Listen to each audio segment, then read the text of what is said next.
శ్రీ గురుభ్యో నమః.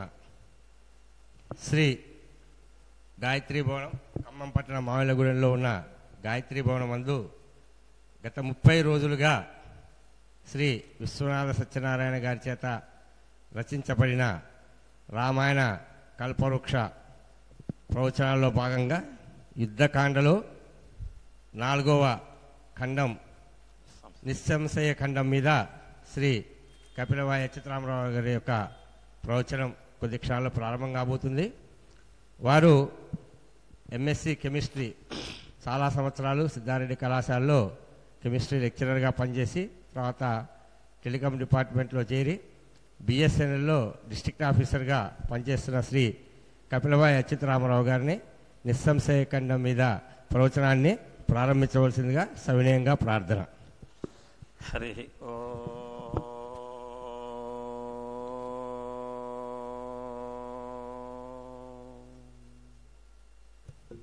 మూషికవాహనమోదకహస్త చామరకర్ణ విలంబిత సూత్ర వామనరూపమహేశ్వరపుత్ర విఘ్న వినాయక పాదనమస్తే.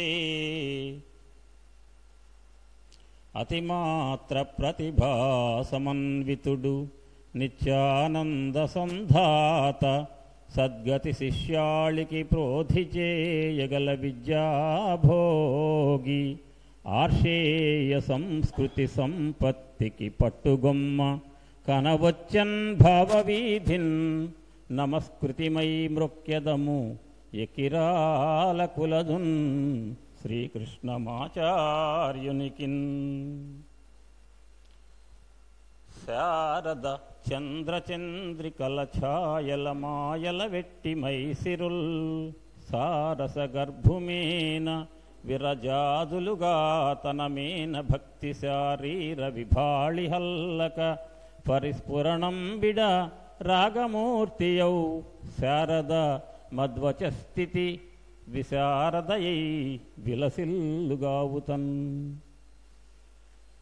వైదేహీ సహితం సురద్రుమతలే హైమే మహామండపే మధ్యే పుష్పకమాసనే మణిమయే వీరాసనే సుస్థితం. అగ్రే వాచయతి ప్రభంజనసుతే తత్వం మునిభ్యః పరం వ్యాఖ్యాంతం భరతాదిభిః పరివృతం రామం భజే శ్యామలం. శ్రీరామం భజే శ్యామలం. వేదవేద్యే పరే పుంసి జాతే దశరథాత్మజః వేదః ప్రాచేతసా తాసేతు సాక్షాద్రామాయణాత్మనః. శ్రీమద్ రామాయణ కల్పవృక్ష ఉపన్యాసాల పరంపరలో మొదటి నుంచి 2వ రోజుది రామజననం, చివరి నుంచి 2వ రోజుది రామావతార ప్రయోజనం అనే రావణ వధ, ఈ 2 చెప్పే అవకాశం దొరికింది. అయితే ప్రతిరోజు శ్రద్ధగా వచ్చి రామాయణ కల్పవృక్ష ఉపన్యాసాలు వింటున్నటువంటి శ్రోత మహాశయులందరికీ కూడా మున్ముందుగా నమస్కరిస్తూ, ఈ క్షేత్రంలో ఈ గాయత్రీ భవనంలో నెలకొని ఉండి మన అందరి యొక్క బాగోగులను కూడా ప్రతిక్షణం చక్కబెడుతున్నటువంటి తల్లి గాయత్రి అమ్మవారి పాదారవిందములకు కూడా నమస్కరిస్తూ, విశ్వనాథ సత్యనారాయణ గారు గురువు గారు అన్నారు, ఈ సంసారమిది ఎన్ని జన్మలకునే నీ మౌని వాల్మీకి భాషా సంక్రాంత రుణంబు తీర్పగలదా సత్కావ్య రేఖా సామగ్రి రుణంబు తీర్పగలదా కాకుత్సుడవు స్వామికి గాథా సంపన్నము భక్తి తీర్చినను ద్వైతాద్వైత మార్గంబునన్ అని అంటూ, ఒక్క వాల్మీకి కాక వేరొక్కడెవడు సుఖ విశబ్దవాచ్యుండు ఇక కుక వినింద అప్రశస్త పదమ్ముగా నవ్వుట చేసి ముని రుణము తీర్పన్ ఈ కావ్యమును రచింతు అన్నారు. శ్రీమద్ రామాయణ కల్పవృక్షం ఎందుకు రాస్తున్నావు? ముని రుణం తీర్చుకోవటం కోసం రాస్తున్నానన్నారు. ఎంతమంది రామాయణం రాశారు నాకు అనవసరం, నేను ఆ జన్మకు ముని రుణం తీసుకోవాలి కదా, వాల్మీకి ముని యొక్క రుణం తీర్చుకోవాలి, అందుకని కల్పవృక్షాన్ని రాస్తున్నా అన్నారు. అంటే వాల్మీకి మహర్షిచే ప్రసాదించబడిన శ్రీమద్ రామాయణమే ప్రధానంగా మూలంగా తీసుకొని దాన్ని ఆధారంగా ఇచ్చినటువంటి శ్రీమద్ రామాయణ కల్పవృక్ష కథలను, ఆ కావ్యాన్ని ఈ 4 రోజులు చేస్తున్నటువంటి ఉపన్యాసాల పరంపరకు మనం భూమిగా తీసుకున్నాం. అందులో నిన్నటి రోజున మా గురువు గారు చెప్పారు, ఇంద్రజిత్ వధ అయిపోయింది. ఇంద్రజిత్ వధ కాగానే రావణాసురుడికి తన కుమారుడు ఇంద్రజిత్ పోయాడు అంటే ఎంత బాధేస్తుందండి. ఆ బాధను తట్టుకోలేకపోతున్నాడు. వెంటనే రాముణ్ణి లక్ష్మణుణ్ణి అందరినీ కూడా వేసేయాలి, సమూలంగా పెకిలించేసేయాలి ఆ వానర సైన్యాన్ని అనే ఒక కఠినమైన నిర్ణయంతో కక్షతో సిద్ధంగా ఉన్నాడు. అప్పుడు సీతమ్మను ముందు చంపేద్దాం అనుకున్నట్ట సీత దగ్గరికి వెళ్ళాడు. ఆ వెళ్ళినప్పుడు ఎక్కువగా నేను ఉపన్యాసంలో పద్యాలకి ప్రాధాన్యత ఇస్తా, ఎందుకంటే అదొక ఈరోజు ఎపిసోడ్ అటు చేద్దాం అనుకుంటున్నా, దాని భావం కూడా చెప్తూ ఉంటా. అక్కడ రావణాసురుడు సీతమ్మ దగ్గరికి వెళ్ళి సీతమ్మను చంపాలి ముందు, ఎందుకు నా ప్రాణ సమానుడైన నా కుమారుడు ఇంద్రజిత్తును చంపాడు లక్ష్మణుడు, కాబట్టి రాముడి భార్య సీతమ్మని నేను చంపుతా వెళ్ళాడు.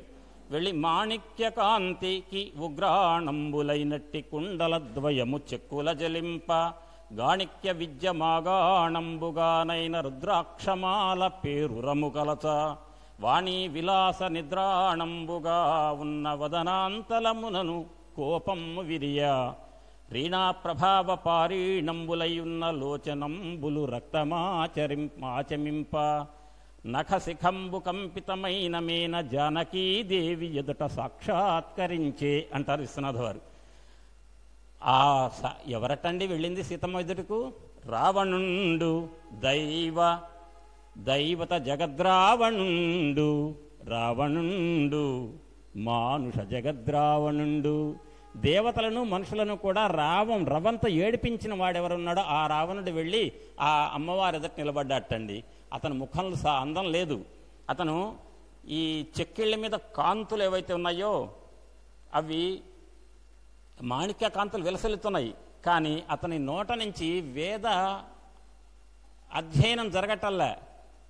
దాని పర్యవసానంగా రావణాసురుడు యొక్క ముఖంలో ఉన్న కాంతి మొత్తం విహీనమైపోయింది. అటువంటి రావణాసురుడు వెళ్ళి సీతమ్మను చంపుతా అన్నాడు. వెంటనే అన్నాడండి, అతనితో పాటుగా అతను సుపార్సుడు అనేటువంటి ఒక అనుయాయుడు రావణాసుర రాజా సీతమ్మను చంపటం భావ్యం కాదు అని చెప్పాడు అని అనగానే ఏ రకంగా కన్విన్స్ చేశాడనే విషయం ప్రక్కన పెట్టి సుపార్సుడు చెప్పిన మాటకు రావణాసురుడు విని అనినంత రావణుడు చేతిలో ఉన్న కత్తిని వరయందు జొనిపి వెనుదిరిగిపోయి పరిశిష్ట మంత్రి సేనాపతులు రావించి సభ తీర్చి సుపార్సు వంక చూచి సుపార్సుడు లేచి నిల్చుండి ఇట్లనియే. సుపార్సుడిని అడిగారు సభలో, అయ్యా ఏంటి? సుపార్సుడు లేచి చెప్తున్నాడు, మనమే రాక్షస జాతి ఇంతకెగువై మాయావి అన్నట్లుగాక కనిపించున్ నరుడెత్తి వచ్చి మన లంకా రాక్షస క్షమాపయంతన ఇందాక పునర్చినట్టి పనులే తార్కాణమై పొల్చు చచ్చినవారెచ్చటైన లేచెదరే లేచన్ వానర శ్రేణియే. చచ్చిపోయిన వాళ్ళు ఎక్కడ లేస్తారా? ఇదెక్కడ మాయ? అసలే మాయలకు ఎవరు మనం? ప్రధానం రాక్షసులు. మన రాక్షసర భూమి మీదకి లంకాపట్నానికి వచ్చి ఆ వానరులు చచ్చిపోయిన వాళ్ళు ఎట్టలేస్తున్నారు? ఇది వింతగా ఉంది. అంటే మాయలకే మాయగాళ్ళు వాళ్ళు. కాబట్టి ఆ మాయావులతోటి మనం తొందరపడి ఏవి నిర్ణయం తీసుకోవద్దు, వాళ్ళు పరమ మాయావులు లాగా కనిపించారు అన్నాడు. ఆ రకంగా సుపార్సుడు చెప్పిన మాట విన్నాడు రావణాసురుడు. సీతమ్మను చంపాలి అనే నిర్ణయాన్ని ప్రక్కన పెట్టాడు. అప్పుడు ఇక మిగిలిందల్లా రావణుడికి మూల సైన్యం ఉందండి. ఆ మూల సైన్యాన్ని చంపితే వానరులకు తేలికవుతుంది. తో పాటుగా రావణాసురుడికి 3 అంగరక్షకులు ఉన్నారు, మహోదరుడు, మహాపార్శ్వుడు. ఇంకా ఈ 3 చంపితే రావణాసురుడికి ఉన్నటువంటి సైన్యం మొత్తం అయిపోతుంది అనే నిర్ణయానికి వచ్చారు ఈ రామలక్ష్మణులు వానరులు. అప్పుడు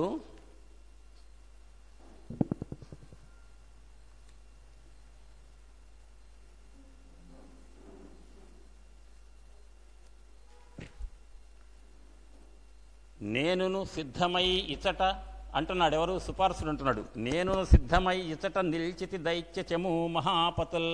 ఈ దైత్యరాజు అయినటువంటి రావణాసురుడు యొక్క సైన్యం మొత్తం కూడా ఉంది. వాళ్ళు ఇంకా ఉన్న మూల సైన్యం రిజర్వ్డ్ ఫోర్స్ ఉంది కదా, ఆ ఫోర్స్ను నేను యాక్టివేట్ చేస్తా, బాగా చురుకు తెప్పిస్తా వాళ్ళల్లో అని చెప్పి వాళ్ళకి చెప్తున్నాడు. మనందరం కూడా రావణాసురుడు ఉప్పు తిన్నాం కాబట్టి రావణాసురుడు ఉప్పు తిన్నందుకు నేను సిద్ధమై ఉన్న యుద్ధం చేయటానికి. దానవ చక్రవర్తి మొదలంతన నోట వచింపలేను. ఆయన వచింపలేడట దానవ చక్రవర్తి. ఎందుకు? కొడుకు చనిపోయాడు, కుంభకర్ణుడు తమ్ముడు పోయాడు, ఇంద్రజిత్తు పోయాడు, సిగ్గేస్తుంది, తల ఉంచుకొని ఉన్నాడు. తనలో వచింపలేని దుఃఖానతమూర్తి అయ్యసగు అతని ఉప్పును తిన్నదానికి ధీనిధులారా, ఓ బుద్ధిమంతులారా, ఓ రాక్షసులారా, మీరు ఈ రుణము తీర్చుకొనుట జన్మము చారితార్థమవు. మనకు జన్మ చరితార్థం కావాలంటే ఆయన ఉప్పు తిన్నందుకు ఆయన తరఫున మనం యుద్ధం చేయాలి అని చెప్పి వాళ్ళందరినీ ప్రోత్సాహపరుస్తున్నాడు. అప్పుడు వాళ్ళ దగ్గర ఉన్నటువంటి ఫోర్స్ ఏంటి? 10,000 రథాలు, 18,000 ద్వీపములు అంటే ఏనుగులు, 14,000 గుర్రాలు, 2 లక్షల పదాతి సైన్యం, వాళ్ళ సైన్యాధిపతులు వీళ్ళంతా ఉన్నారు. వాళ్ళు ఎటువంటి సైన్యం అంటే వాళ్ళకు ఒక సైన్య ముఠా నాయకుడు ఉంటాడు. ఆ నాయకుడు ఏది చెప్తే అదే. కనీసం ఈ ముఠాల నాయకులందరూ కూడా చెబితే రావణాసురుడు అనే ఒక రాజు ఉన్నాడని కూడా వాళ్ళకి తెలియదు. ఆ ముఠా నాయకుడు కనుక నువ్వు వాడిని తిను అంటే తినేస్తాడు. అటువంటి మూర్ఖపు గ్రూపులన్నీ మిగిలిపోయినాయి. అది రిజర్వ్డ్ ఫోర్సు. ఆ రకమైన ఫోర్స్కి యాక్టివేట్ చేస్తున్నాడు సుపార్సుడు. చెప్పి యుద్ధం చేయాలి మనం అని చెప్పగానే వాళ్ళలో ఒక చురుకుదనం వచ్చింది. ఆ రావణాసురుడు యొక్క మూల సైన్యం ఎదుటి వాళ్ళని తిను అంటే తినేస్తారు. వెనక ముందు ఆలోచన ఉండదు. ఆ రకంగా ఆ సైన్యాన్ని ఉత్తేజపరచగానే వాళ్ళు ఏ రకంగా చేశారు? రాక్షసులు లక్షలే, మిగిలిపోయిన రాక్షసులు లక్షలే, వానరులు కోట్ల మంది. కానీ 100 మంది వానరులను ఒక్క రాక్షసుడు చొప్పున తిని ఏదో రకంగా ఆ వానర సైన్యాన్ని ఖతం చేయాలి అనగానే తింట మొదలుపెట్టారట. ఏ రకంగా తిన్నారంటే వడ్ల గుమ్మిలోకి ఒక ఎలుక వెళ్ళి కన్నం చేసి లోపలికి వెళ్ళి వడ్లను తిన్నట్టుగా వడ్ల గుమ్మిలో ఉన్న వడ్లలాగా వానరులు ఉన్నారట. ఈ రాక్షసులు కన్నం పెట్టి అందులోకి వెళ్ళి ఒడ్లు తిన్నట్టుగా తిన్నారట. ఎలుకలు త్రవ్విన గాదెల వలె అయ్యం కీససేన వానరులను దైత్యులు కడచని తినబడెదరు ఫలములు తరిగి కొని తిన్న ఒడువననయ్యన్ అంటాడు. అంటే ఫలాలు కనుక యాపిల్ పండ్లు కోసుకొని ముక్కలు ఎట్ట తింటాము మనం, అట్లా తిన్నారటండి వానరులను ఈ రాక్షసులు. బాగా తిని ఫలహారం చేస్తుంటే అప్పుడు రామచంద్రమూర్తిని ఆశ్రయిస్తున్నారటండి ఆ రాక్షస సైన్యం, వానర సైన్యం. ఏమంటారు? అయ్యయ్యో, రామచంద్రమూర్తి దగ్గరికి వెళ్ళి చెప్తున్నారు వానరులు, అయ్యయ్యో కుంభకర్ణుడనునట్టి మహాగిరి దాటి దొంగగా కయ్యలుకోయు ఇంద్రజియుగా జనుఘోర నదింతరించి తామెయ్యన వేలు గుట్టలను ఊటలు వాగులు దాటి వచ్చినేడియ్యడ దొంగయూబిపడి ఈ గతి చచ్చుట చిత్రమయ్యడిన్ అంటాడు. ఏంటంటే అక్కడ గొప్ప కొండలాంటి కుంభకర్ణుని దాటేసి వచ్చాం మేము యుద్ధంలో, వాడిని చంపేశాం. ఒక గొప్ప నది లాంటి ఇంద్రజిత్తుని దాటాం. కానీ ఈ చిన్న చిన్న దొంగ బుడుగులు లాంటి ఈ మూల సైన్యం చూసి మాత్రం భయపడిపోతున్నాం. ఏంటి మా పరిస్థితి అని చెప్పి రామచంద్రుడికి చెప్తే రామచంద్రుడు అక్కడ అంటారట రామచంద్రుడితో, ఏమండి ఏమన్నా మేము చచ్చిపోయి కింద పడి ఉంటే ఆంజనేయ స్వామితో సంజీవిని తెప్పించి బతికించవచ్చు. వాళ్ళు నవిలి తినేస్తుంటే ఇంకెక్కడ ఉంది, అరిగిపోతుంది వాళ్ళ పొట్టల్లో, కాబట్టి ఇక సంజీవికాన్ని పనిచేయదు అని చెప్పుకుంటున్నారు. అప్పుడు ఇదమిద్ధమని వచియింపరాని మహాభయంబున వారు ఆవటిల్లి మిగిలిన వానర సైన్యం లాంగూలములు ఎగబట్టుకొని తోక ఎగబట్టుకొని శ్రద్ధాధర్మ పక్ష్ములవుచును పరువులెత్తి రఘువంశపతి పాద రాజీవముల యందు నిర్వాకులగుచును నిశ్వసింప ఉరికారట. తోకలు పట్టుకుని ఉరికారట. గసొస్తుంది, నోటెమ్మడి మాట్లాడలే. వాళ్ళకి ఊపిరి నిశ్వాసం మాత్రమే ఉంది, గాలి వదులుతున్నారు, పీల్చను కూడా పీల్చలేకపోతున్నారు. ఆ రకంగా వెళ్ళి వాళ్ళ బాధలన్నీ చెప్పుకున్నారు. అప్పుడటండి కోదండమును పూని రామచంద్రమూర్తి కోదండం పూని గుల్మంబు వెలువడి అంటే ఆ గుడారం ఉంటుంది కదా, యుద్ధ సైన్యం అంతా ఉండి ఆ గుడారం నుంచి బయటకు వచ్చాట. వచ్చి రామచంద్రుడుగా అంచె రాక్షసాలి, ఆ రాక్షసుల యొక్క శ్రేణిని రామచంద్రమూర్తి చూశాట. వెంటనే రాక్షసాలు ఏం చేసింది? రాక్షసాలి చూచే రామచంద్రుని రాక్షసులంతా కూడా అరే వాడేరా రామచంద్రుడు, వాడే అని వాడేవాడేయంతు సైన్యపతులు పలుక వాడెవండో చూడబడి వాడు ఎవ్వండో చూచువాడెవండో తోచకుండా అసలు చూస్తున్నవాడెవడో తెలవట్ల, చూడబడేవాడెవడో తెలవట్ల, అంత అయోమయంగా ఉంది. ఎందుకంటే అద్వైతం ఇదంతా వేదాంతం అనమాట. ఇక ఒక స్థాయికి వచ్చి ప్రళయం రాబోతుంది, రావణాసుడు వధ జరగబోయే ముందు ఎవరు చచ్చేవారు ఎవరు చంపబడేవాళ్ళు ఏమీ అర్థం కాకుండా ఆ రకంగా రామచంద్రుడి దగ్గర సంఘటన ఉంది. అదైన తర్వాత కోదండమును వామహస్తమున కైకొని, ఎప్పుడు కైకొన్నాడో తెలియదు రామచంద్రుడు. కోదండమును వామహస్తమున గైకోలెప్పుడయ్యన్ ధనుర్జా దీర్ఘీకృతి ఎప్పుడో, ఆ ధనస్సు యొక్క స్థంకారం ఎప్పుడు చేశాడో తెలవదు. జా దీర్ఘీకృతి ఎప్పుడో, సరళ సంధానం ఎప్పుడో, ఆ బాణాన్ని ఎప్పుడు ఎక్కువ పెడుతున్నాడో తెలవదు. జ్వలన్నాదంబున్ ఘట వర్ష ఒక్క పరి అన్నట్లయ్యే. ఎట్లట? గొప్ప వర్షం జడివాన కురిసినట్టుగా బాణాల వృష్టి కురిపించాటండి రామచంద్రుడు. అప్పుడు ఆ బాణాల వృష్టి కురిస్తే పాదం ఎక్కడ పెట్టాలో కూడా తెలవలేక అయోమయం పడుతున్నారటండి వాళ్ళు. ఆ రకంగా యుద్ధం జరిగింది. యుద్ధం ఆ వానర సైన్యాన్ని చితకబాతున్నాడు. అప్పుడు రాముడు గంధర్వాస్త్రం వేసేటండి. రామచంద్రుడు బాణాలు వేయటం మొదలుపెట్టిన తర్వాత చివరి గంధర్వాస్త్రం అయితే దైత్యసేనని వినాశనం చేయాలి. అప్పుడు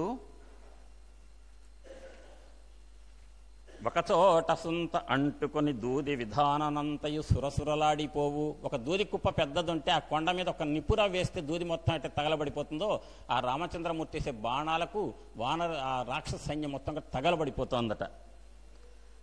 ఆ తర్వాత 4 లక్షల దైత్య సైన్యంబు నమ్ము క్రుమ్మి దొంతర కుమ్మువెట్టి పండగాల్చెను గుమ్మ రావంబు ఓలే. గనసుగడ్డలు గనక కుంపట్లో నిప్పుల మీద కాలుస్తామే అట్ట కాల్చి పడేస్తున్నట్ట, ఆ బాణాలతో చంపి పడేస్తున్నాడు రామచంద్రమూర్తి.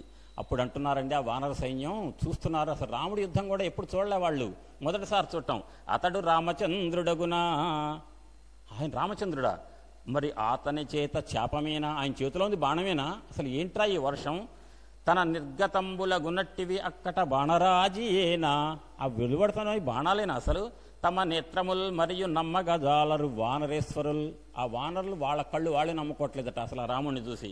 సీత గ్రహింప వచ్చే కపిసేన ఇతండిది నాటకంబుగా, సీతను పట్టుకెళ్ళటం కోసం మనల్ని అందరినీ తోడు తీసుకొచ్చాడే అంత నాటకం రాముడిది, ఒక్కడే ఇదంతా యుద్ధం చేస్తుంటే ఆయనకు మనం ఎందుకయ్యా తోడు అని చెప్పి వానరులంతా అనుకుంటున్నారట. అప్పుడు శ్రీరామచంద్రుడట ఆశ్చర్యపోతున్న వానరులకంటే చూసి నివ్వెరపోయి సుగ్రీవ విభీషణ నల నీల సుషేణ అంగద మైంద ద్వివిధ కేసర దధిముఖ శతవలి మారుతి జాంబవత్ ప్రముఖుల వంక చూచి నవ్వి అంటున్నట్ట, ఈ చూశారే యుద్ధం నేను చేసింది, ఇది ఈ లోకంలో చేస్తే ఇద్దరే చేస్తారు, కలన ఇది నేను చేయంగలుగుదు, నేను చేయగలుగుతా, శ్రీకంధరుండొకండు చేయంగలుగుడు అంటే శివుడు చేయాలి, నేను చేయాలి లేకపోతే శివుడే చేయాలి, ఇంకెవరు ఇంత యుద్ధం చేయలేరు అంటున్నట్ట రామచంద్రమూర్తి. అప్పుడు అంటున్నట్టు అండి రావణాసురుడు, ఏంటి ఈ విషయం అంతా తెలుసుకున్నాడు వార్తాహరుల ద్వారా. శ్రీకంధరుడు అంటే శివుడు, నేను అర్చించే నా దైవం, రాముడు వచ్చిన ఆయన కానీ శివుడు కానీ ఈ యుద్ధం చేయగలుగుతారా అంటే, నా స్వామి శివుడు కూడా ఆ మీద ఇంత యుద్ధం చేస్తాడనమాట, అదే వాడికి తగులుతుంది తప్ప ఆ శివుడికి రాముడికి భేదం లేదనే ధ్యాస రాటల్ల రావణాసురుడికి. ఎందుకు? రాక్షస లక్షణం. ద్వారపాలకుడుగా రావణాసురుడు విష్ణులోకం నుంచి వచ్చినప్పటికీ కూడా ఈ రాక్షస జన్మ వల్ల, ఈ శరీర ధర్మం వల్ల రావణాసురుడు శివుడు రాముడు ఒకటే అనేటువంటి స్థితికి రాలేకపోతున్నాడు నిర్ణయానికి. అప్పుడటండి వచ్చిన వాడి మాటలు మొత్తం విని కైలాసంలో ఉన్న స్వామి నాకు ఇంత అన్యాయం తలపెడతాడా అని చెప్పి ఈ యుద్ధం చేసినటువంటి తీరుకు ఇక్కడ ఒక వచనం రాస్తారు విశ్వనాథ వారు. దుర్విషహ్యంబై దుర్నిరీక్ష్యంబై ఏతాదృశంబైన జననకాల సంగత జీవగత అహంకార హేతుకంబైన కోపంబున రావణుండు మండిపోవచ్చు, సమీపస్థులైన అంగరక్షకులు పరిశిష్ట సేనాపతులు మహాపార్షుడు మహోదరుడు విరూపాక్షులు ముగ్గురు, ఈ సైన్యం అంతా పోతుంది అయిపోయింది, ఇక ముగ్గురు అంగదులు మిగిలిన సంఘరక్షకులు సెక్యూరిటీ గార్డ్స్ అంటే బాడీ గార్డ్స్. ఎవరా సెక్యూరిటీ ఫోర్స్ ముగ్గురు అంటే మహాపార్షుడు మహోదరుడు విరూపాక్షులు. ఈ ముగ్గురులో విరూపాక్షుడును మహోదరుణ్ణి సుగ్రీవుడు చంపేశాడండి, మహాపార్షుడిని మాత్రం అంగదుడు చంపాడు. ఆ ముగ్గురిని చంపేటువంటి కథను కొంతసేపు చెప్తారు విశ్వనాథ వారు. దాంట్లో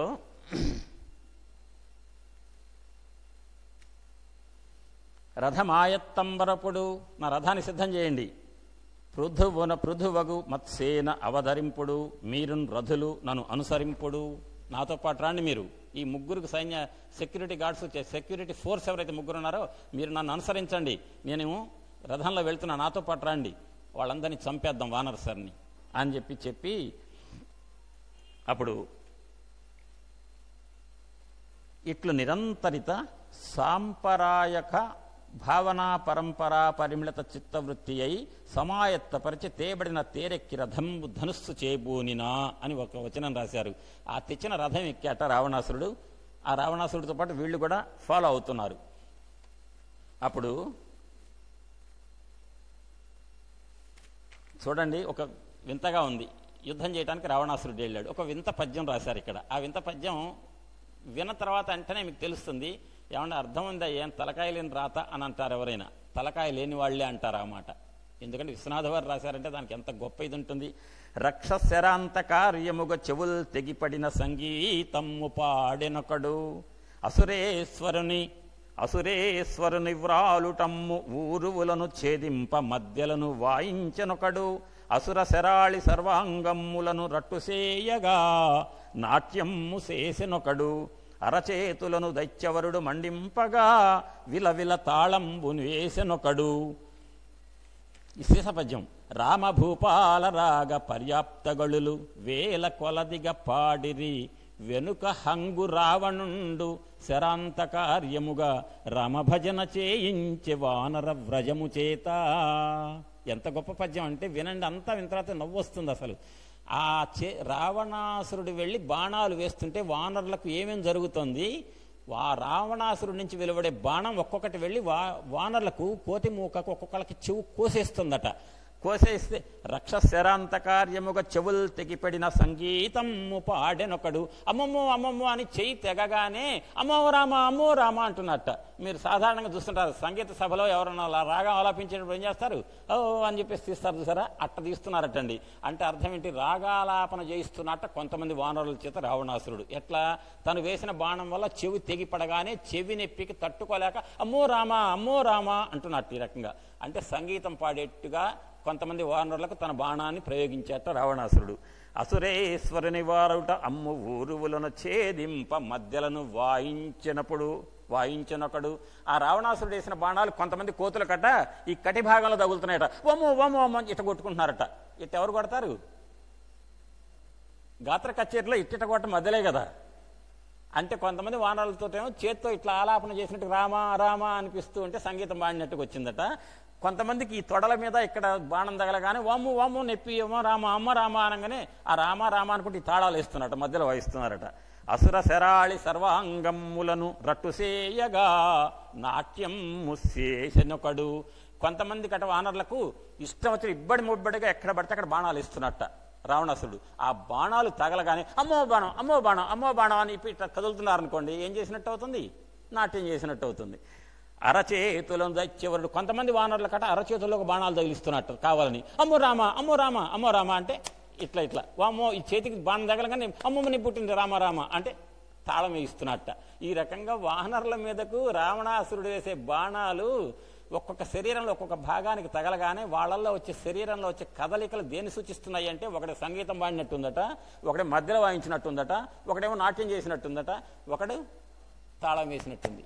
ఈ 4 దేంట్లో ఉంటాయండి? సంగీత కచేరీలో ఉంటాయి. ఆ సంగీత కచేరీలో ఉంటాయని చెప్పడానికి 4 లైన్లు అయిపోయిన తర్వాత శీస పద్యంలో ఇక్కడ రాస్తున్నారు. రామభూపాల రాగ పర్యాప్తగళులు. రామభూపాల రాగంలో పాడిస్తున్నారట. భూపాల రాగం అంటే ఏంటండి? తొలి సంధ్య వేళలో తొలి పొద్దు పొడుపులో తెలవారే అని ఉంది కదా. ఆ టైపులో పొద్దునెట్టి సుప్రభాత రాగం అనమాట. అది సుప్రభాత రాగం పాడిస్తున్నట్ట వీళ్ళతో వానరులతోటి. ఏమని? రామభూపాల రాగము పర్యాప్తగళులు వేల కొలదిగా పాడిరి వెనుక హంగు రావణుండు. వెనుక హంగు రావణుండు అంటే ఏంటి? సంగీత కచేరీ అంతా ఉందండి, వేదిక మీద ఉన్నారు.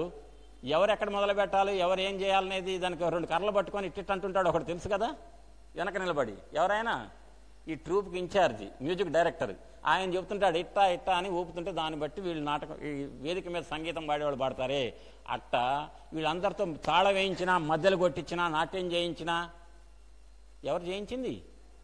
బాణం వేసిన రావణాసురుడు. కాబట్టి ఆయన ట్రూప్ లీడర్ అట. అంటే వేల కొలదిగా పాడిరి వెనుక హంగు రావణుండు శరాంత కార్యముగా రామభజన చేయించే వానర వ్రజము చేత. ఆ వానర సమూహం చేత రావణాసురుడు ఏం చేశాడంటే సంగీత కచేరీ పాడిచ్చాట. ఏమండి, వానరులు ఎవరు? మనవాళ్ళు, రామచంద్రమూర్తి బంట్లు. వాళ్లను రావణాసురుడైన రాక్షసుడు కొట్టి చెవులు తెగేయటం, చేతుల మీద కొట్టడం, కటి మీద కొట్టడం, ఒంటి మీద కొట్టి నాట్యం చేయించాడని చెప్పి పద్యం విశ్వనాథ సత్యనారాయణ గారు లాంటి మహానుభావులు రాయొచ్చా? ఇది ఎవరిని ఇబ్బంది పెడుతున్నట్టు? అదే రావణాసురుడి మీద కనుక రాక్షసుల బాణం రాముడు వేశాడు, సంగీతం ఆడిచ్చాడంటే బాగుంటుంది. కానీ ఇక్కడ రాముడా రావణాసురుడా కాదు, ఈ చేస్తున్నటువంటి యుద్ధం అనేటువంటి ప్రక్రియను భారతీయులు ఒక క్రీడగా తీసుకుంటారు. అది ఇక్కడ క్రికెట్ ఉంది. మన దేశంలో క్రికెట్ టీం వెళ్ళి వేరే దేశంలో ప్రపంచ కప్ ఆడింది, ఆ ఓడిపోయారు పొరపాటున. మమ్మల్ని ఉరిదీస్తారేమో, మమ్మల్ని కొడతారని భయపడతారా ఇండియన్ క్రికెట్ టీం? భయపడరు. అదే మన పొరుగు దేశం టీము నెల రోజులు అక్కడ కాలం గడిపి ఆ దేశంలో ఉన్నటువంటి గోళాలు ప్రశాంత సద్దుమణి అయిన తర్వాత అప్పుడు స్వదేశానికి వస్తారు. అంటే వాళ్ళ దృష్టిలో క్రికెట్ అంటే పొరుగు దేశం వాళ్ళంతా పేరు చెప్పక్కర్లే, వాళ్ళ క్రికెట్ అంటే వాళ్ళకి అదే జీవితం, వాళ్ళకి అదే యుద్ధం, వాళ్ళకి అదే సర్వం. వాళ్ళ దేశానికి అదొక పెద్ద గొప్ప పరువుతో కూడుకున్న విషయం. మనకు అది కాదు. క్రికెట్ ఆడతాం, ఆట ఆడతారు, గెలిస్తే గెలుస్తారు, పోతే పోతారు, ఏముంది అందులో అని తీసుకుండే తత్వం భారతీయ తత్వం. అటువంటి భారతీయ తత్వాన్ని ప్రతిబింబిస్తూ ఈ రావణాసురుడు వేసే బాణాల వల్ల వానరులకు చెవులు దిగిపోవటం, చేతుల మీద గాయాలు కావటం, కటి భాగం మీద అయితే మధ్యలో వేసినట్టుంటాం, ఒంటి మీద అక్కడెక్కడ తగులుతుంటే నాట్యం వేసినట్టు కావటం, ఇవన్నీ ఎందుకు రాశారు అంటే ఆట యుద్ధాన్ని కూడా ఆటగా తీసుకునేటువంటి గొప్ప సంస్కృతి భారతీయులది అని చెప్పడం కోసం ఈ పద్యాన్ని ఈ సందర్భంలో పెట్టారు విశ్వనాథ వారు. ఆ రకంగా రావణాసురుడు యొక్క బాణ పరంపర నడుస్తూ ఉంది.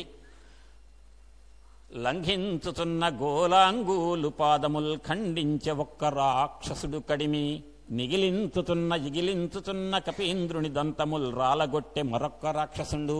ఒకను వానరుడేమో ఇగిలిస్తున్నట్ట, ఇగిలిస్తుంటే ఓరు ఇగిలిస్తున్నామని వాళ్ళు పళ్ళు రాలగొట్టాట రాక్షసుడు.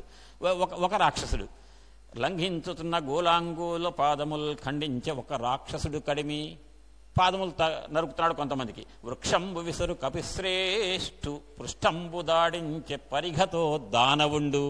ఒకడేం చేస్తున్నాడు, చెట్లు తీసుకొచ్చి వాళ్ళ మీద పడేయాలని చూస్తుంటే పరిఘలతో కొడుతున్నట్టు వాళ్ళని. ఆ రకంగా చేయెత్తినట్టి కీసేసు బాహామూల మగలించే ఒక్క దైత్య ప్రభుండు.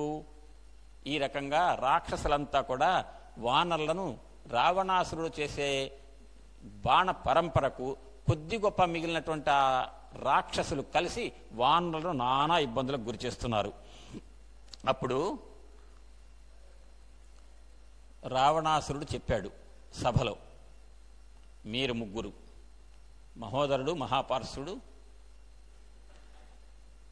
ఈ ముగ్గురు రాక్షసులు వానర సైన్యాన్ని మట్టు పెట్టాలి, వానర సైన్యానికి తగిన బుద్ధి చెప్పాలి, రామలక్ష్మణులను వధించాలి అని చెప్పాడు. అందులో మొదటివాడు సుగ్రీవుడి చేతులు చనిపోయాడని చెప్పాను. అక్కడ సుగ్రీవుండు ససైన్యమున్ గనుచు సంక్షోభంబు పొందగా క్రూరగ్రావంబులు వృక్షముల్కొని మహారాక్షస్యము వ్రాతమున్ దృక్రక్తాంసులుగా ఎడం పెడగ మోదెన్. అప్పుడు విరూపాక్షుడనే రాక్షసుడి మీదకు ముగ్గురులో మహోదరుడు, మహాపార్శ్వుడు, విరూపాక్షుడైతే విరూపాక్షుడు యొక్క పని పడుతున్నాడు ముందు సుగ్రీవుడు. ఏం చేశాడు విరూపాక్షుడు? ఆ రాక్షస బుద్ధి పోనిచ్చుకోలే. చెప్పాడు కదా రావణాసురుడు, వానర సైన్యం మొత్తాన్ని మట్టు పెట్టాలి మీ ముగ్గురే, మీరు ముగ్గురు అంగరక్షకులు, చాలా జడ్ కేటగిరీ ఫోర్స్ మీరు, కాబట్టి మీ శక్తిని మీరు ఉపయోగించి మీరు చంపండి అంటే ముందే సుగ్రీవుడు విషయాన్ని గమనించి విరూపాక్షుడి మీద ఒక చెము అంటే ఒక పెద్ద పెద్ద చెట్ల కొమ్మలు తీసుకొచ్చి విరూపాక్షుడి మీదనే దెబ్బ కొట్టాట సుగ్రీవుడు. దానికి వెంటనే దాని సమాధానంగా అక్షుల కోసలందు కనల్ అగ్నికణంబులురాలగా విరూపాక్షుడు దాలు వాలుకొని ఆకాశమందెడమున్ సహించి ఫాలాక్షుడు చేతి ముమ్మొనల అమ్మును వాల్చినట్లు అని పోల్చారు. ఇక్కడ ఫాలాక్షుని చేత ముమ్మొనల అమ్మును వాల్చినట్లు ఎవరు? విరూపాక్షుడు చేసిన పని ఏమిటంటే సూర్యసుతుడైనటువంటి సుగ్రీవుడికి ముందు సుగ్రీవుడు విరూపాక్షుని కొట్టాడు. విరూపాక్షుడు ఏం చేస్తున్నాడు? అక్షర కోనలందు కనలగ్ని కణంబులురాలగా విరూపాక్షుడు డాలు కొని ఒక డాలు తీసుకున్నాడు, కత్తి డాలు అని తెలుస్తుంది, ఆ డాలు తీసుకున్నాడు. ఆ డాలుతోటి సుగ్రీవుణ్ణి కొట్టాడు. ఆ కొట్టిన దాన్ని ఎట్ట పోల్చారంటే విశ్వనాథ వారు, ఫాలాక్షుడు చేతి ముమ్మొనల అమ్మును వాల్చిన ఎట్లు. ఫాలాక్షుని చేతి ముమ్మొనల అమ్ము అంటే 3 మొనలతో ఉన్న అమ్ము ఏంటి? త్రిశూలం. అంటే శివుని చేతిలో ఉన్న త్రిశూలంతో పొడిచిన చందాన ఈ సుగ్రీవుణ్ణి విరూపాక్షుడు పొడిచాడు, కొట్టాడు. తద్వక్షమునందు సూర్యసుత వక్రముగాక బాధచే. అప్పుడు సూర్యసుతుడైన సుగ్రీవుడి యొక్క వక్రము ముఖం వక్రమైపోయింది, అంటే షేప్ మారిపోయింది. ఆ రకంగా కొట్టాటండి విరూపాక్షుడు. ఆ కొట్టిన తర్వాత సొక్కు వచ్చిపోయే సూర్యసుతుకు లిప్తకాలములోన ఒక్క క్షణకాలంలోనే ఆ దెబ్బ తాడను తట్టుకోలేక మూర్ఛ వచ్చిందటండి ఆయనకి. సొక్కొచ్చింది అంటే ఆ దెబ్బకు భ్రాంతికి లోనయ్యాడు. అప్పుడు కలియుచు దవ్వుపోవుచును క్రమ్ముచు పాణి పీడనోజ్వలతను కంచు దాచుతును శౌర్యుడు వాని శరీరమందు ఏ వలనున తీవ్రఘాతమును పట్టక చాలడో చూచి అగ్గలముగ శంఖ దేశమున గాఢముగా ప్రహరించే ముష్టితో. అప్పుడు సుగ్రీవుడు ఊరుకుంటాడండి. దెబ్బ కొట్టినట్టు డాలు తీసుకొని కొట్టిన కొట్టుడికి ఒకసారిగా ఆశ్చర్యపోయాడు, ఏంట్రా ఇంత దెబ్బ పెట్టాడు విరూపాక్షుడు నా మీద అని. అప్పుడు వెంటనే ముష్టిఘాతం ఒకటి కంఠం మీద కొట్టాడట. వెంటనే విరూపాక్షుడు ప్రాణాలు విడిచాడు. అది అతని ప్రాణ నిర్గతి పదమితని సర్వశక్తి బ్రహ్మక ముష్టి అని చెప్పి యమసదనంబునకింతలోప సాగినయంతన్ అంటున్నాడు. యమలోకానికి పంపించేశాడు విరూపాక్షుణ్ణి. ఆ రకంగా విరూపాక్షుడు వధ అయిపోయింది. తర్వాత రావణుడట మిగిలిన ముగ్గురే ఉన్నారు ఫోర్సు. ఆ ఫోర్సులో విరూపాక్షుడు అయిపోయాడు, ఇంకిద్దరే మిగిలారు. కాబట్టి చేతిలో 2 హ్యాండ్సే ఉన్నాయి అనుకొని కోపంతో వెళ్ళి రామ లక్ష్మణ సుగ్రీవులను ఏ విధంగాన చంపి తీరాలి అని చెప్పి మహోదరుడి దగ్గరికి వెళ్ళాట. మిగిలిన ఇద్దరిలో మహోదరుడి దగ్గరికి వెళ్ళాడు. వెళ్ళి అంటాడు మహోదరుడితో, సుగ్రీవుని చంపువయ్యా నువ్వు, నేను రామలక్ష్మణుల సంగతి నేను చూసుకుంటా. ఎందుకు? సుగ్రీవుడు వీడొక చెట్టకోతి, అంటే వాడొక చెట్టకోతి అంటే ఒక ఎకిలి పనులు చేసేటువంటి వాడి కింద లెక్క అనమాట. వీడొక చెట్టకోతి, మన వీరులనందరినా ఈయన చంపేపో. మన వీరులను చాలామందిని చంపాడు వీడు సుగ్రీవుడు. ఎట్టులైన మృతి పొందగ చేయుము వీని పోరిలో కోడిగ మల్ల యుద్ధమునంతిగు ఈతడు నిన్నెరుంగకన్ వాడి మగండు మృత్యువును వాకిటికింకొని తెచ్చుకొనట్లు. కాబట్టి వాడిని ఏ విధంగా నా మల్ల యుద్ధంలో ఏదో రకం కవ్విచ్చైనా సరే వాడిని నువ్వు చంపి అని చెప్పి మహోదరుడికి రావణాసురుడు చెప్పాడు. చెప్పిన తర్వాత అంటాడు రావణాసురుడు, ఈ దుర్మార్గుని నేనే చంపుటకుగా అనెంతున్. ఆ దుర్మార్గుడు సుగ్రీవుని పెద్ద నేను చంపటం నాకేం పనేం కాదు మహోదరా, కానీ నాకు మర్యాద నష్టము, నాకు పరువు తక్కువ, నాకు ఇన్సల్ట్. ఎందుకంటే ఆ స్థాయి నా స్థాయి తేడా ఉంది. నేను రామలక్ష్మణులను చంపుకుంటా, నువ్వు వీడిని చంపేసాయి అని చెప్పి చంపినంత తేలిగ్గా చెప్పేస్తున్నాడు. చెప్పి వీని కుత్తుక కత్తిరింపుము, వీడి కంఠం కత్తిరించేసే మహోదర సుగ్రీవుణ్ణి. ధనుర్విస్ఫార నారాచ మార్గానన్నేను లక్ష్మణ రామ లక్ష్మణులవవు కంఠంబుల్ కర్తరీ స్థానంబునం పునరించదన్. రామలక్ష్మణ కంఠం నేను తెంపేస్తా. ఏమండి ఇంతమందిని చంపడేస్తున్నారు కదా, వీడిని తేలిగ్గా కంఠం కత్తిరిస్తా అనంత తేలిగ్గా చెప్తున్నాడు రావణాసురుడు. ఆ తర్వాత విన్నాడు మహోదరుడు. రావణాసురుడు చెప్పిన మాటకు గురువుగారు చెప్పాడంటే శిరస వహించాల్సిందే. అంతటా మహోదరుండు ఆ ప్రభువు ఆడిన నిక్కమునెంచి వాని కేల్పాంతము మీర పట్టుకొని, కేల్పంతము ముష్టిని పట్టుకున్నాడు గట్టిగా. లాగి ధరాస్థలికిన్ కపి, ఓ సుగ్రీవా మరంత దుర్దాంతుడవేమి, నిన్ను చంపడం అంత కష్టమా? అంతమందిలో చంపాడు, అంతకుముందే చంపాడు కదా వీళ్ళ స్నేహితుడిని, ముగ్గురులో ఒకడిని, అయినా మర్చిపోయాడు. మరంత దుర్దాంతుడవేమి సూచదను రమ్మని ఆతని గుండెపై భుజాదంతరు ముష్టిపాతముగా తాడనము పునరించే ఉగ్రతన్. మంచి ఉగ్రంగా ఒక పిడికిటి పోటేసేటండి. అప్పుడు మహోదరుడు ఎప్పుడైతే సుగ్రీవుడి మీద ఒక పిడికిటి పోటేశాడో అగ్రదృష్టి మహోదరునిపై నిలుపుచు క్రేవల జాగ్రత్తగా పరికింపుచు అంత దూరాన ఉన్న పరిఘంబు చూచి వాని చేత త్రోయంబడి అందు వ్రాలి వాడు వెంబడి పొదువరా పరిఘతో లేచి దానితో వాడి మెడ తెగనరికిన అని వచనం రాశారు. అంటే అక్కడ ఒక పరిఘం తీసుకొని పొడిచాటండి, దాంతో విరూపాక్షుడు చనిపోయాడు.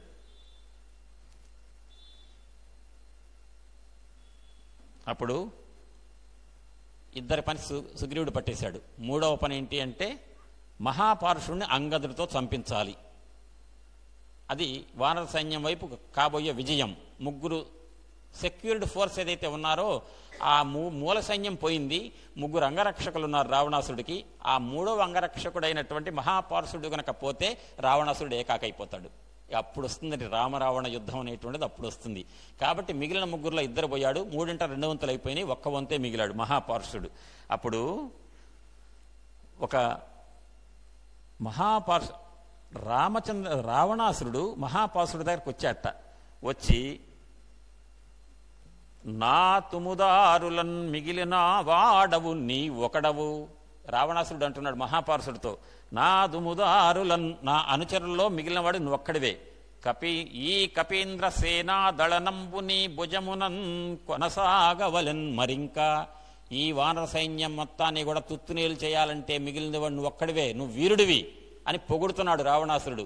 అంటే ముగ్గురుంటేనే ఏం చేయలేకపోయారు, ఒక్కడుంటే ఆ ఒక్కడిని. అంటే రాక్షసుల యొక్క బలం ఎట్టుంటుందో చూడండి. 23 ఏళ్ల క్యాండిడేట్ 7 సంవత్సరాలు జైల్లో ఉంటే వాడి కోసం ప్రక్క దేశం మన మీద ఎన్నో నాటకాలు ఆడింది. అంటే వాడు ఒక్క వ్యక్తిని పట్టుకొని కూడా నాటకం ఆడేటువంటి లక్షణం ప్రక్క దేశాలకు ఉంటుంది. మన దగ్గర ధర్మమే ప్రధానం. అంటే రాక్షస లక్షణం ఎట్టుంటుందో చూడండి. ఇక్కడ నా దుముదారులన్ మిగిలిన వాడవు నీ ఒకడవు, ఈ కపీంద్ర సేనాదళంబు నీ భుజమునం కొనసాగవలను మరింకా. నీవు ఆది ప్రచండ దైత్య కులమందు ఉదయించితివి. ఆ ఒక్క మహాపాసుడు మిగిలినని పొగుడుతున్నాడు. దైత్యరాజ్య మర్యాద సమస్తమిప్పుడు భవదం సముపట్టెను వీరశేఖరా. నువ్వు వీరశేఖరుడిరా అని చెప్పేసి ఆ బిరుదు కూడా ఇచ్చేశాడు రావణాసురుడు. చేసి మొత్తం మీద అంగదుడు చంపాలి మహాపారుషుణ్ణి ప్రయత్నం చేశాడు. ఒక్కడిగా చంపలేకపోయాడు. ఒక్కడిగా చంపలేక తోడుగా తీసుకొని మహాపారుషుడు అంగదుడుతో పాటుగా ఇద్దరిని తీసుకొని వచ్చి ముష్టిఘాతాలు చేస్తుంటే ముగ్గురు మూర్ఛపోవటం జరిగింది. ఇదే అదనుగా చూసి అంగదుడి మీద ఒక బల్లెంతో కొట్టాడు మహాపారుషుడు. ఒక చేతికి దెబ్బ తగిలినా కూడా దెబ్బ తగిలిన చేతితోటే ఒక గొడ్డలిని లాక్కొని ఈ మహాపారుషుడు యొక్క శిరస్సును ఖండించేశాడు అంగదుడు. ఆ విధంగా రావణాసురుడు చుట్టూ ఉన్నటువంటి ముగ్గురు అంగరక్షకులు ఎవరున్నారో ముగ్గురు కూడా తనువులు చాలించారు. ఇక ఇప్పుడు మిగిలింది ఒక్కటి చిన్న పద్యం రాశారు గురువు గారు విశ్వనాథ వారు. ఒక మహాసాగరము మధ్య ఒక్క పెద్ద కంబమును నాటి చుట్టును కట్టియున్న సౌధమున ఒకడొక్కడు జారిపోయి అల్ల కంబము మిగిలిన అట్టులయ్యే. మహాసముద్రం మధ్యలో ఒక పెద్ద ఒంటి స్తంభం మేడలాగా కట్టాలని ఒంటి స్తంభం ఒకటి కట్టారట. దాని మీద 3 పోర్షన్లు కట్టారు. 3 పోర్షన్లు కూలిపోయినాయి. ఇక మిగిలేదేంటి? స్తంభం. రావణాసుడికి 3 సెక్యూరిటీ వాళ్ళు ఉన్నారు, మహాపారుషుడు, మహోదరుడు, విరూపాక్షుడు. ఈ ముగ్గురు పోతే మిగిలేదు రావణాసురుడు ఒక్కడే మిగిలాడు అని చెప్పడానికి ఆ చిన్న పద్యం ఇచ్చారు. ఆ తర్వాత ఇప్పుడు వస్తుందండి మిగిలింది ఒక్కడు రావణాసురుడు. రామచంద్రమూర్తి మీదకి యుద్ధం ప్రకటిస్తున్నాడు, వెళ్ళిపోతున్నాడు. వెళ్ళంగానే ముందు అక్కడ జరిగే సంఘటన చూడండి. అంటున్నాడు రావణాసురుడు అంటున్నాడు, నేను మిగిలిన చాలు, రామలక్ష్మణులను చంపడానికి నాకు తోడు అవసరమా, నేను చాలు. ఇది ఇంతమంది పోయిన తర్వాత కూడా ఆ డాంబికాలన్నమాట. రాముని చంపవలయును రామలక్ష్మణుల వలన ఈ మహావిపత్తుల పరంపరలు ఘటిల్లే. ఈ మహావిపత్తులన్నీ రావటానికి కారణం రామలక్ష్మణులు. ఆ ఇద్దరిని చంపేస్తా. రాముడు చావవలయును, ముందు రాముడిని చంపేస్తా. లక్ష్మణుడు కూడా చావవలయు బిరుందా. విశ్వనాథ సత్యనారాయణ గారి పద్యాలు చాలా కఠినమైన పద్యాలు. పెద్దలందరూ కూడా గురువుగారు చెప్పారు ఇన్ని రోజులు. ఎంతో కఠినమైన పద్యాలు చాలా ఉన్నాయి. అదే సమయంలో అంత తేలికైన పద్యం కూడా ఉంటుంటాయి అన్నమాట. ముందు రాముడు చచ్చిపోవాలి, తర్వాత లక్ష్మణుడు చచ్చిపోవాలి. అసలు తేలిగ్గా రాశారు పద్యం. ఈ రకంగా వాళ్ళిద్దరిని చంపడానికి సిద్ధమయ్యాను. రాముండెవ్వడు లక్ష్మణుండెవ్వడు నౌరా. అసలు రాముడెవడురా, లక్ష్మణుడెవడు? వేల్పులా, వాళ్ళ దేవతల, దైత్యులా, రాక్షసులు ఆవిడ నాలాగా అంటే వాడి దృష్టిలో రాక్షసులు గొప్పవాళ్లే, ఎందుకంటే శక్తి కలిగిన వాళ్ళు కదా. ఏమి దిక్కుల నేలునట్టి దొరలా, దిక్పాలకులా, ఏమన్నా రామలక్ష్మణులు బికారుల్లాగా నారచీరలు కట్టుకొని అడవుల్లో తిరిగేవాళ్ళు, వాళ్ళు ఏం చూసుకొని విర్రవీగుతున్నారు? రాముండెవ్వడు లక్ష్మణుండెవ్వడవురా, వేల్పులా దైత్యులా, ఏమి దిక్కుల నేలునట్లు దొరలా, ఏ వేల ఏండ్లై నిస్సీమ ప్రౌఢి సరోజసూతిని తపశ్రీ చేత మెప్పించిరా. ఏం పదం! వేల ఏండ్లయిన నిస్సీమ ప్రౌఢి సరోజసూతిని. సరోజసూతి అంటే సరోజము అంటే పద్మము, పద్మం నుంచి సూతి అంటే ప్రసూతి, పుట్టినవాడు బ్రహ్మ. ఆ బ్రహ్మగారిని తపశ్రీ చేత, తపస్సు అనేటువంటి ఆ ఐశ్వర్యం చేత మెప్పించారు ఆ బ్రహ్మగారిని. అంటే వాడు మెప్పించాడుగా రావణాసురుడు, బ్రహ్మగారి దగ్గర తపస్సు చేసి తీసుకున్నటువంటి వరం ప్రభావమే కదండి ఇంత దుర్మార్గాలు చేయడానికి. కాబట్టి నేను ఒక దుర్మార్గంగా బ్రహ్మగారిని గురించి తపస్సు చేసి వరం పొందాను అంటే నాలాగా పొందిన వాళ్ళు ఎవరుంటే వాళ్ళు గొప్పవాళ్ళు. కాబట్టి బ్రహ్మగారిని గురించి ఘోర తపస్సు చేసామన్నా వరం పొందారా వాళ్ళు? తామెవ్వారొక మంటి ముక్క దొర సంతానంబు ఆశ్చర్యమై. కాబట్టి వాళ్ళు నా ముందు లెక్క కాదు. నిన్న మొన్ననో వీరు నా కన్నులెదట పుట్టినారు. రావణాసుడు కొన్ని వేల సంవత్సరాల వయస్సు, రామచంద్రమూర్తికి 30-40 ఏళ్ళ వయస్సు. 25 ఏళ్ళు జనస్థానంలో చంపాడంటే 26-27 ఏళ్లే ఉంటుంది. 30 జనస్థానంలో జరిగిన దగ్గర నుంచి కిష్కింధాకాండ, తర్వాత సుందరకాండ, తర్వాత యుద్ధకాండ. కాబట్టి 27 అనుకుంటారు. అంటే దాదాపు 30 ఏళ్ల వయసుకు లోపులో ఉన్నవాడు రాముడు. లక్ష్మణుడు కూడా 1 గంట తేడానే కదండి. కానీ రావణాసుడు కొన్ని వేల సంవత్సరాల వయసు ఉన్నవాడు. అంటున్నాడు, నిన్న మొన్ననో వీరు నా కన్నులెదట పుట్టినారు, ఇంతలోపల పొడుచు కొంచు వచ్చినాడిట్లుగా గుడ్డు వచ్చి పిల్లనెక్కిరించినట్లయిన విధముతోడా. గుడ్డు వచ్చి పిల్లనెక్కిరించిన చందాన నన్ను ఎక్కిరిస్తున్నారు ఈ రామలక్ష్మణులు. వీళ్ళకేదో బాహుబలం ఉందట, నా మీద ఏదో చేస్తారట యుద్ధం. గాలితో పుట్టుచుండును గాలితోడ చొచ్చును, ఈగల దోమల ఛాయ పట్టు మంచు 100 ఏండ్రు బతుకనట్టి, పట్టుమంచు అంటే పట్టుమని 100 ఏండ్రు బతుకన ఎట్టి మనుజులు ఒక మహావృక్షంబులెవలే ఊగుచుండ్రు. 100 ఏళ్ళు కూడా ఆయుష్ ఉన్నది వీళ్ళకి. నేను వేల సంవత్సరాలు బ్రతికిన రాక్షసుణ్ణి, నేను బ్రహ్మవేత్తని. కానీ వీళ్ళు 100 ఏళ్ళ కూడా ఆయుష్ ఉండనటువంటి వాళ్ళు నా దగ్గర వేషాలు ఇస్తున్నారు, నన్ను ఏదో చంపుతారట, నా మీద యుద్ధం చేస్తారట అని అంటాడండి. రావణాసురుడు నోటిని వచ్చినట్టు గొప్ప పద్యం ఇది మాత్రం. ఎంత గొప్ప పద్యం అంటే విశ్వనాథ సత్యనారాయణ గారి కల్పవృక్షంలో ఉన్న పద్యాలలోకెల్లా చాలా గొప్ప పద్యం. ఈ పద్యం దగ్గర చిన్న వ్యాఖ్య కూడా ఉంది, ఒక్క మాట. ఇది నారాయణ మూలమౌ తరువు. ఈ రాముడు ఎవరు? నారాయణ మూలమౌ తరువు. నా ఈ రాముడు అబ్బోధ. బోధ అంటే కాండం. రాముడు అనేవాడు ఒక చెట్టుకి కాండం, బోధ. దానికి మూలమేది? అడుగున వేరు నారాయణ, శ్రీమన్నారాయణుడు. యొప్పిదమై లక్ష్మణుడన్న పంగయు. ఆ చెట్టు మీద అటు ఇటు కొమ్మలు విస్తరించడానికి అనుకూలంగా వచ్చిన పంగ ఎవరంటే లక్ష్మణుడు. శాఖలై ముదివగ్జైచను జాంబవంతుడు మరుత్పుత్రుండు. జాంబవంతుడు మరుత్పుత్రుడు అయినటువంటి ఆంజనేయుడు, సుగ్రీవుడు, అంగద మైంద ద్విబుదుల్ గవాక్ష గవయుల్గా 100 వానరుల్. ఈ వానరులంతా కూడా చెట్టుకున్న కొమ్మలు, ఆకులు, ఫలాలు. ఈ మొత్తం చెట్టుకు ఆధారం ఎవరు? కాండం, బోధ. ఈ బోధ ఎవరు? రాముడు. పంగెవరు? చెట్టుని విస్తరింపజేసింది లక్ష్మణుడు. ఆ పైన ఉన్నటువంటి ఆకులు, కాయలు, పండ్లు, ఫలాలన్నీ కూడా వానరులు, జాంబవంతుడు, ఆంజనేయుడు అందరు కూడా.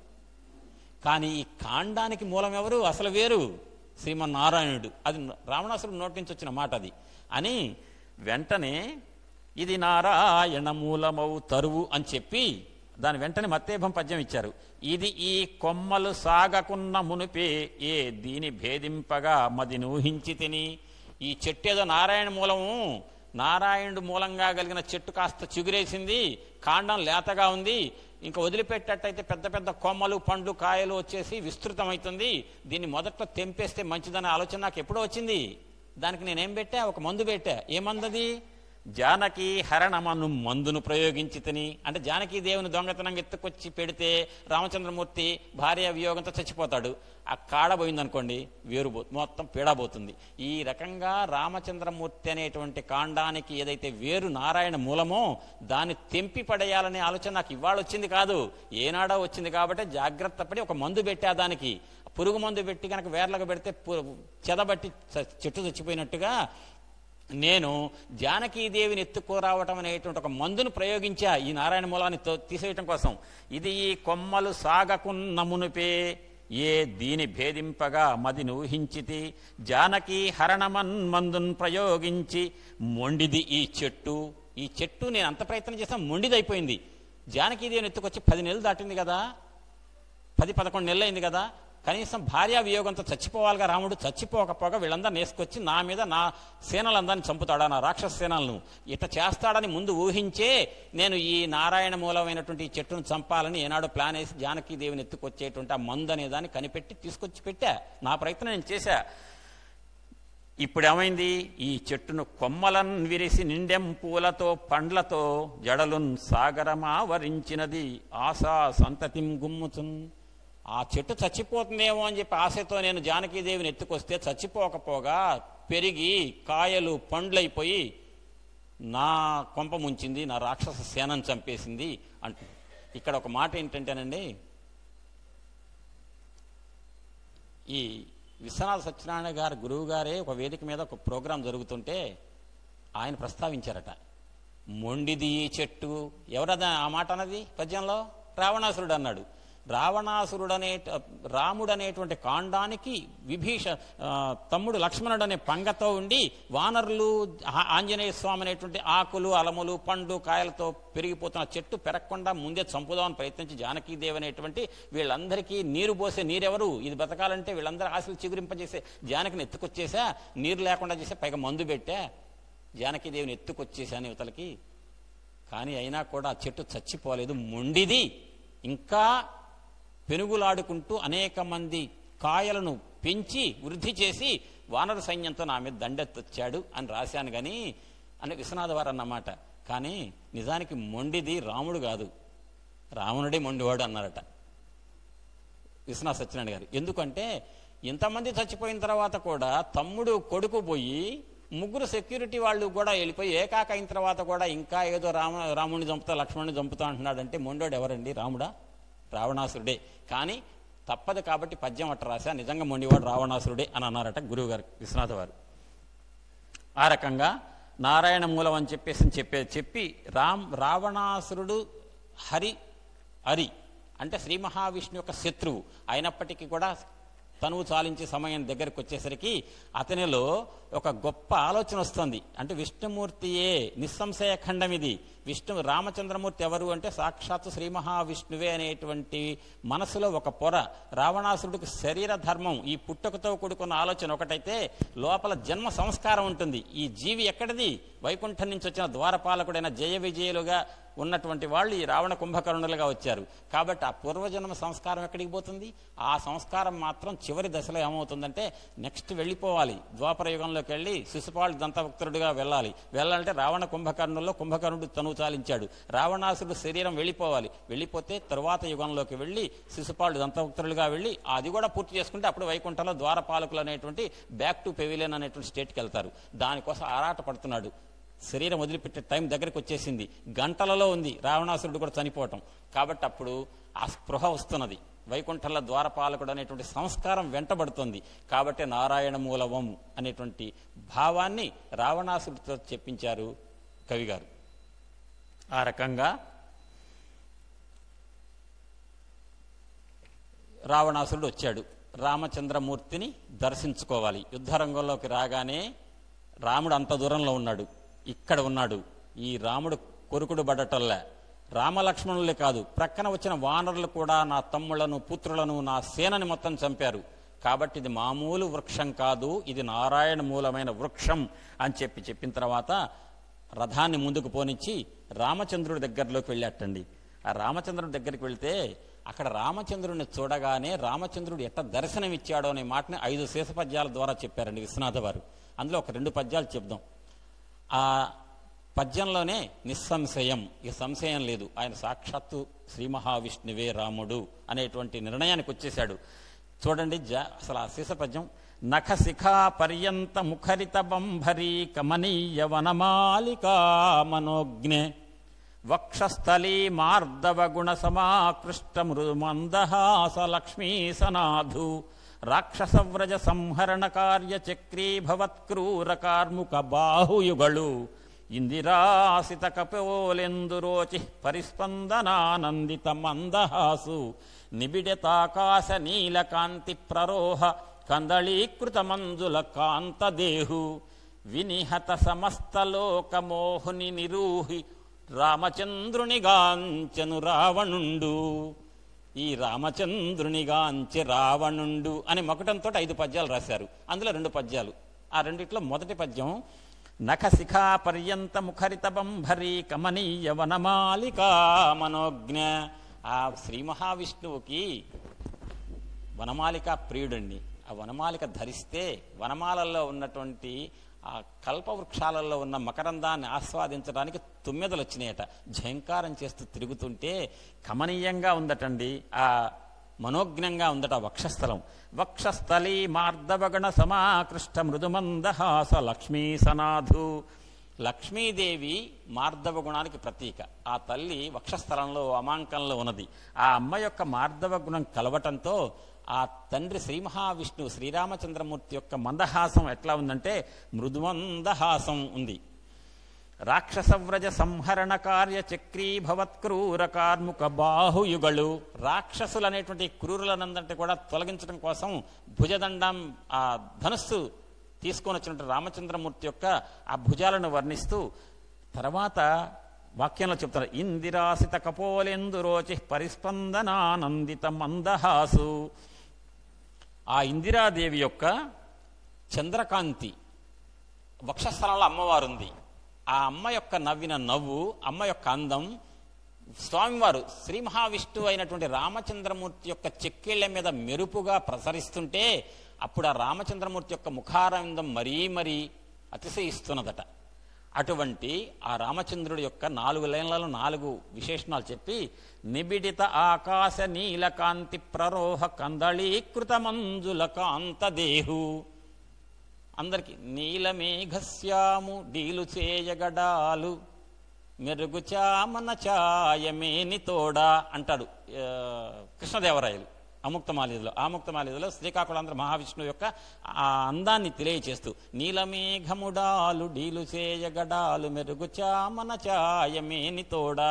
పోతన్న గారు కూడా అంటారు మెరుగు చెంగటనున్న మేఘంబు కైవడి వివిధ చెంగటనుండ నొప్పువాడు అన్నట్టుగా ఆ రామచంద్రమూర్తి వక్షస్థలంలో శ్రీ మహాలక్ష్మి అనేటువంటి సీతాపరాభట్టారిక తల్లి యొక్క ఆ భగవంతుడు శక్తి అనేటువంటి శివశక్తులు లేదా విష్ణువు శక్తి లక్ష్మి ఈ రెండిటి యొక్క రూపాన్ని దర్శించాడు రావణాసురుడు.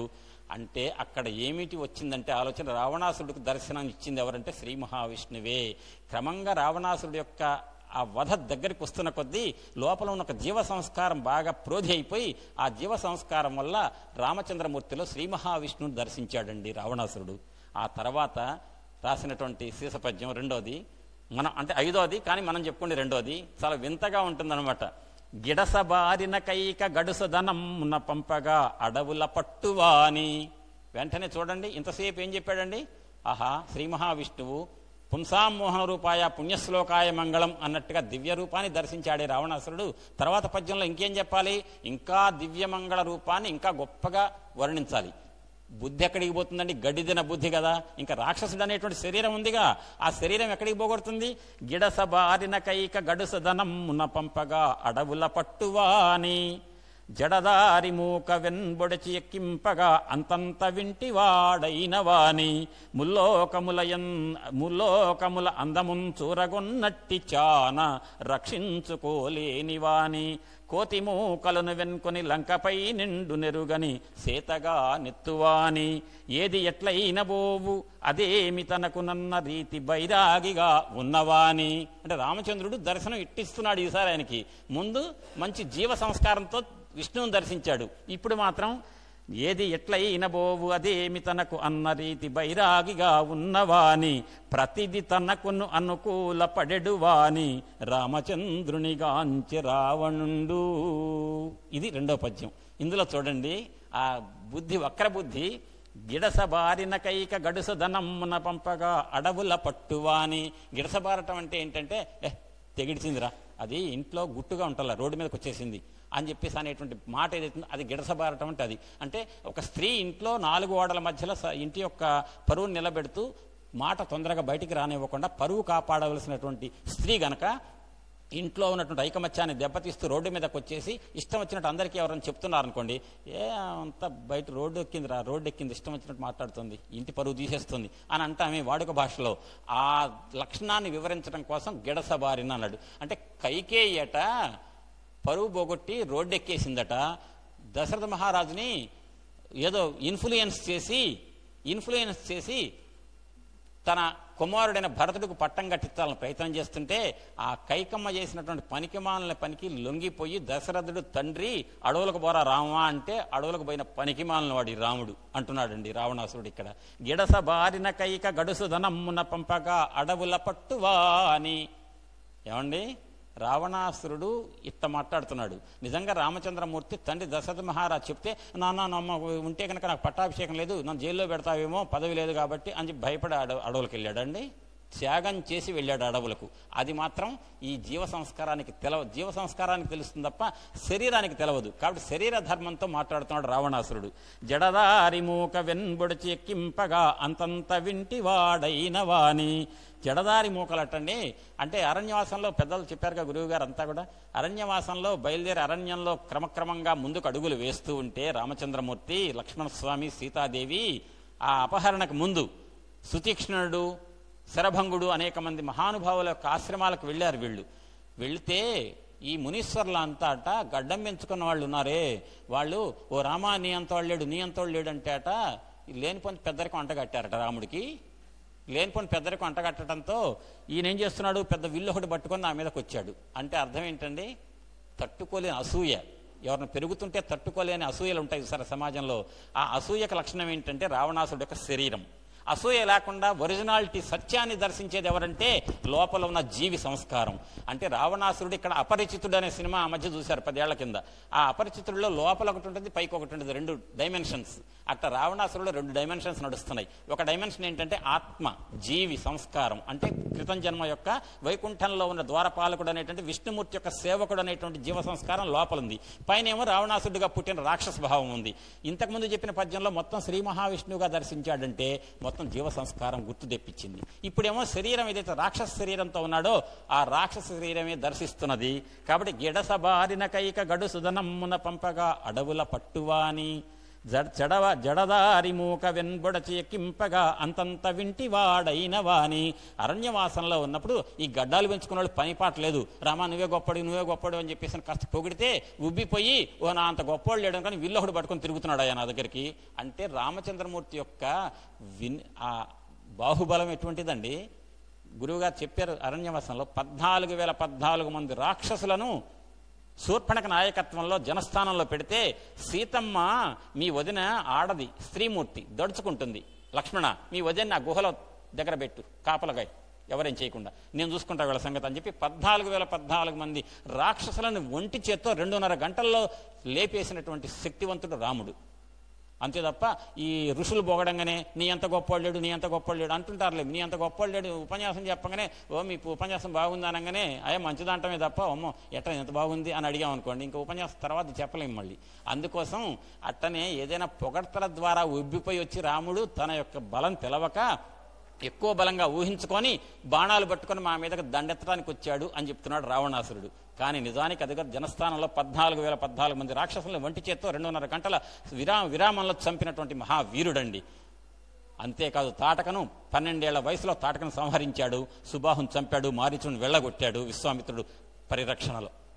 ఆ రకమైనటువంటి వీరత్వాన్ని ప్రదర్శించిన రామచంద్రమూర్తి రావణాసురుడికి పనికి మాలిన వాళ్ళలాగా గడ్డపోళ్ళైనటువంటి మునులు పొగుడుతుంటే తన బలం తెలవక తాను ఎక్కువ ఊహించుకొని యుద్ధానికి వాళ్ళ అన్నట్టుగా మాట్లాడుతున్నాడు రావణాసురుడు. ముల్లోకముల అందమున్ చూరగొన్నట్టి చాన రక్షించుకోలేని వాణి. 3 లోకాలకు లలితా త్రిపుర సుందరి ఏ సీతా త్రిపుర సుందరి అయితే సుందరకాండలో గురువుగారు అంతా చెప్పారు. ఆ తల్లి కోరి లక్ష్మి ఎదుట కూర్చున్న ఎట్లుగా శోభదాల్చ నటన శోకవనము లలిత అందమైన లావణ్య శోభచే ఒప్పుతున్న ప్రౌఢ యువతి ఓలే అని విశ్వనాథ వారే అంటారు ఆ సుందరకాండలో. ఆ అమ్మ అశోక వృక్షంలో కనపడితే ఆ తల్లి శ్రీ మహాలక్ష్మిలాగానే కనిపించిందట. అటువంటి తల్లి మూడు లోకాలకు త్రిపుర సుందరి, మూడు లోకాల యొక్క అందం మొత్తాన్ని ప్రోధి చేసుకొని వచ్చినటువంటి ఆ సీతా త్రిపుర సుందరి మూడు లోకాలకు అందగత్తి అయితే, ఆ మూడు లోకాల యొక్క అందాన్ని చూరగొన్నటువంటి తన భార్య అయిన సీతమ్మ ఆ స్త్రీని దక్కించుకోలేక చేతగా నాళ్ళ వదిలిపెట్టినటువంటి పనికిమాలలోడండి రాముడు అంటున్నాడు రావణాసురుడు ఇక్కడ. ఏమండి, సీతమ్మను ఎత్తుకొచ్చినాడు వాడే, మళ్ళీ ఆ రావణాసురుడే. ఎట్లెత్తుకొచ్చాడు? జీవ సంస్కారం గుర్తురాక ఈ శరీరమే నేను అనుకొని రాక్షస భావంతో వచ్చి రామచంద్రమూర్తిని మాయలేడి రూపంలో ఒక మారీచుని పంపించి రాముడు అక్కడ లేకుండా చేసి, లక్ష్మణుడు ఉంటే కూడా కష్టం అనుకొని తెలిసినా కూడా ఆ సీతమ్మ కాలం ఎంత గొప్పదంటే తన యొక్క అపహరణ దగ్గరకు వచ్చింది కాబట్టి ఆ తల్లికి బుద్ధి పుట్టింది. లక్ష్మణాను వెళ్ళి మీ అన్నయ్యని కాపాడు అంటే, అమ్మా నా అన్నయ్యని ఏం చేయలేరమ్మా, కాబట్టి నేను వెళ్ళానంటే, ఏం లక్ష్మణ నా మీద చెడు ఉద్దేశం పెట్టుకున్నావా, ఎందుకుంటున్నావు ఇక్కడ, పో మీ అన్నయ్యని కాపాడంటే, అమ్మా నన్ను అటువంటి మాటని బాధ పెట్టక తల్లి అని చెప్పి బాధపడి వెళ్ళాడు లక్ష్మణస్వామి. ఇద్దరు వెళ్ళిపోతే అప్పుడు ఒంటరిగా ఉన్న సీతమ్మను దొంగచాటుగా పట్టుకొచ్చిన వాడు ఈ రావణాసురుడు. వాడు మాట్లాడుతున్నాడండి, ఏమని, మూడు లోకాల అందాన్ని చొరగొన్న తన భార్యను దక్కించుకోలేని చేతగాని వాడు మా మీద యుద్ధం చేస్తున్నాడు అని చెప్పి ఆ రాముణ్ణి చూడగానే రావణాసురుడు లోపల వచ్చినటువంటి ఆలోచన, కోతిమూకలను వెల్కొని లంకపై నెందు నిరుగని సీతగానెత్తువాని ఏది ఎట్లయిన బోవు. ఇవన్నీ చెప్పాడు. విశ్వనాథ సత్యనారాయణ గారి యొక్క గొప్పతనం ఈ పద్యంలో ఉన్న ఎత్తుగీతి. 4 లైన్లు చెప్పారు శీర్ష పద్యంలో. అంత శరీర భావంతో ఉన్న రావణాసురుడు యొక్క దుర్లక్షణం రామచంద్రమూర్తి చేతగాని వాడి కింద చిత్రీకరించి రావణాసురుడు వెంటనే లోపల జీవ సంస్కారం వచ్చేసింది. వెంటనే అంటున్నారండి, ఏది ఎట్లయిన బోవు అదేమి తనకు అన్న రీతి బైరాగిగా ఉన్నవాని. తెలవకనే నోరు జారాడండి రావణాసురుడు. ఏది ఎట్టయినా ఓకే అనే ఓకే స్టేట్లో ఉన్నట్టండి. ఆ ఓకే స్టేట్లో ఉన్నటువంటి బైరాగట. బైరాగ్ అంటే అర్థం ఏంటండి? రాగాలు లేనివాడు, రాగద్వేషాలు లేనివాడు. రాగద్వేషాలు లేకపోవటం అనేది మానవుడికి సాధ్యమేనండి. ఎంత సత్వగుణ ప్రధానుడైనటువంటి ఒక తపస్సు చేసే తపస్వికి కూడా రాగం ఎంతో కొంత ఉంటుంది. అసలు రాగము ద్వేషం అనేది ఏమాత్రము లేకుండా బైరాగిగా ఉన్నవాని అనే మాట అనిపించారు రావణాసురుడి నోటితో విశ్వనాథ వారు.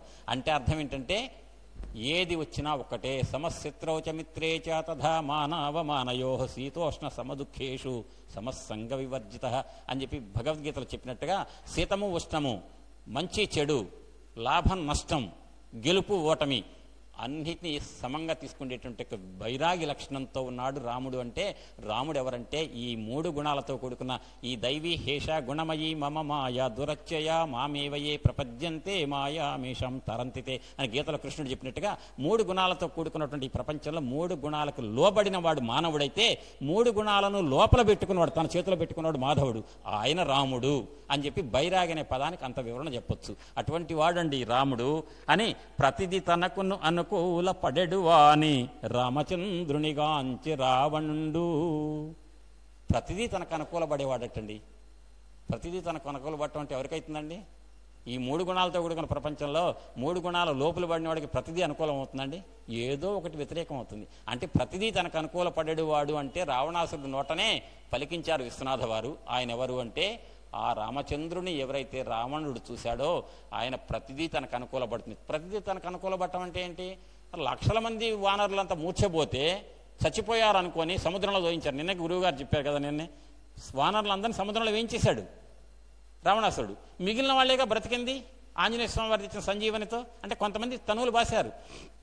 ఆ రకంగా లక్షల మంది వానర సైన్యాన్ని నా కుమారుడు నా తమ్ముడు బ్రహ్మాస్త్రం వేసి మూర్ఛపోయేట్టు చేసి చంపితే వాడెవడో తోకవాడు దొరికాడు ఆంజనేయుడు. వాడు తీసుకొచ్చి పర్వతం తీసుకొచ్చి వాళ్ళని బతికించుకున్నాడు. ఏంటి నాకేం అర్థం కావట్లే అని చెప్పేసని ఏది చేసినా కూడా తనకు అనుకూలంగా మార్చుకోగలిగే సమర్థుడు రామచంద్రుడు అని చెప్పి రావణాసురుడు నోటి నుంచి పలికించారు.